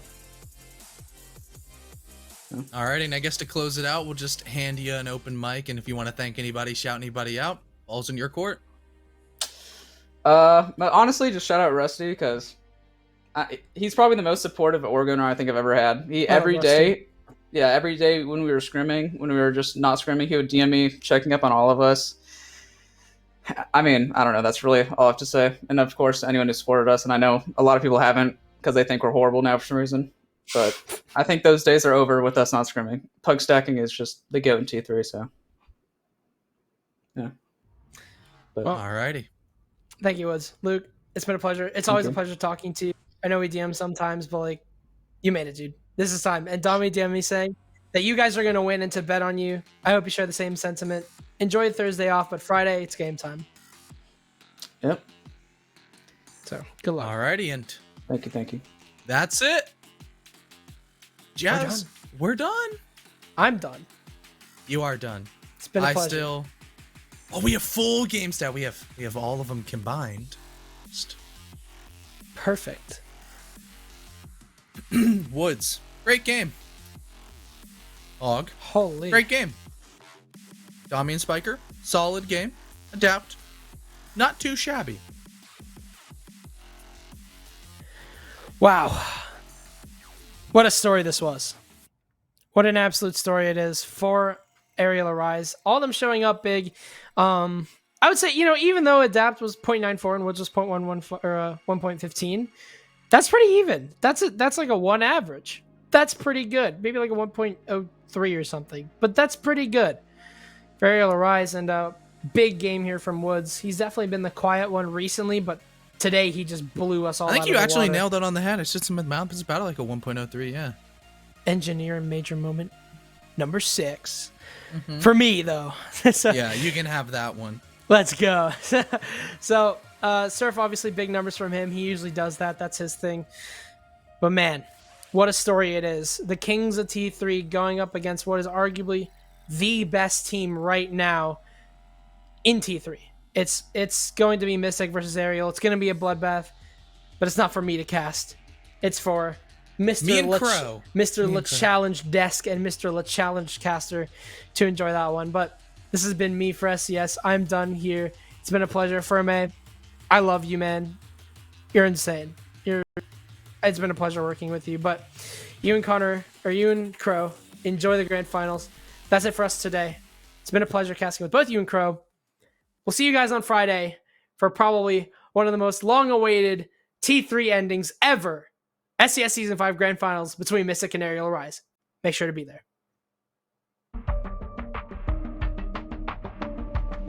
A triple kill, but Son of Finn, he'll deny the plant.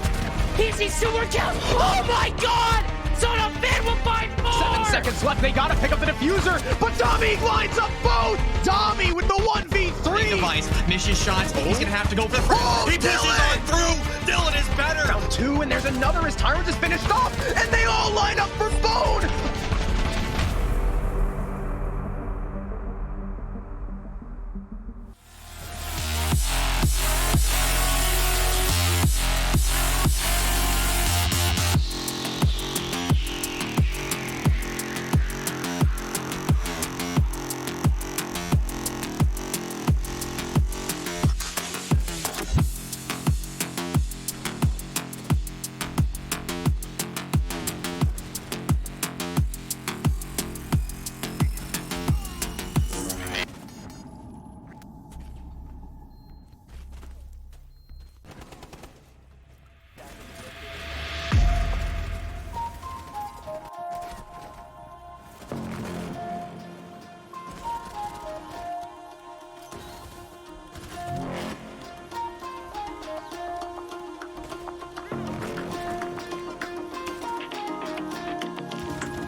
Located a bomb.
I'm cutting dice. Look at these eyes. They're not here to please you. There was a time you could be mine before all that you put me through. I knew that you were trouble, but I let that you were bad. I'm living in this bubble and it makes you so mad. You can say hello, but I don't need you to like me. Don't need you to like me. Don't need you to like. You can watch me go, 'cause I don't need you to like me. Don't need you to like me. Don't need you to like. You can say hello, but I don't need you to like me. Don't need you to like me. Don't need you to like. You can watch me go, 'cause I don't need you to like me. Don't need you to like me. Don't need you to like me.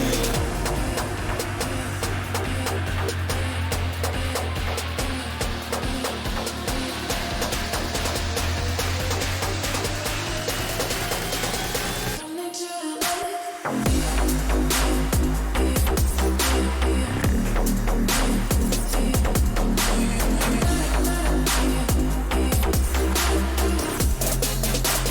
Don't need you to like.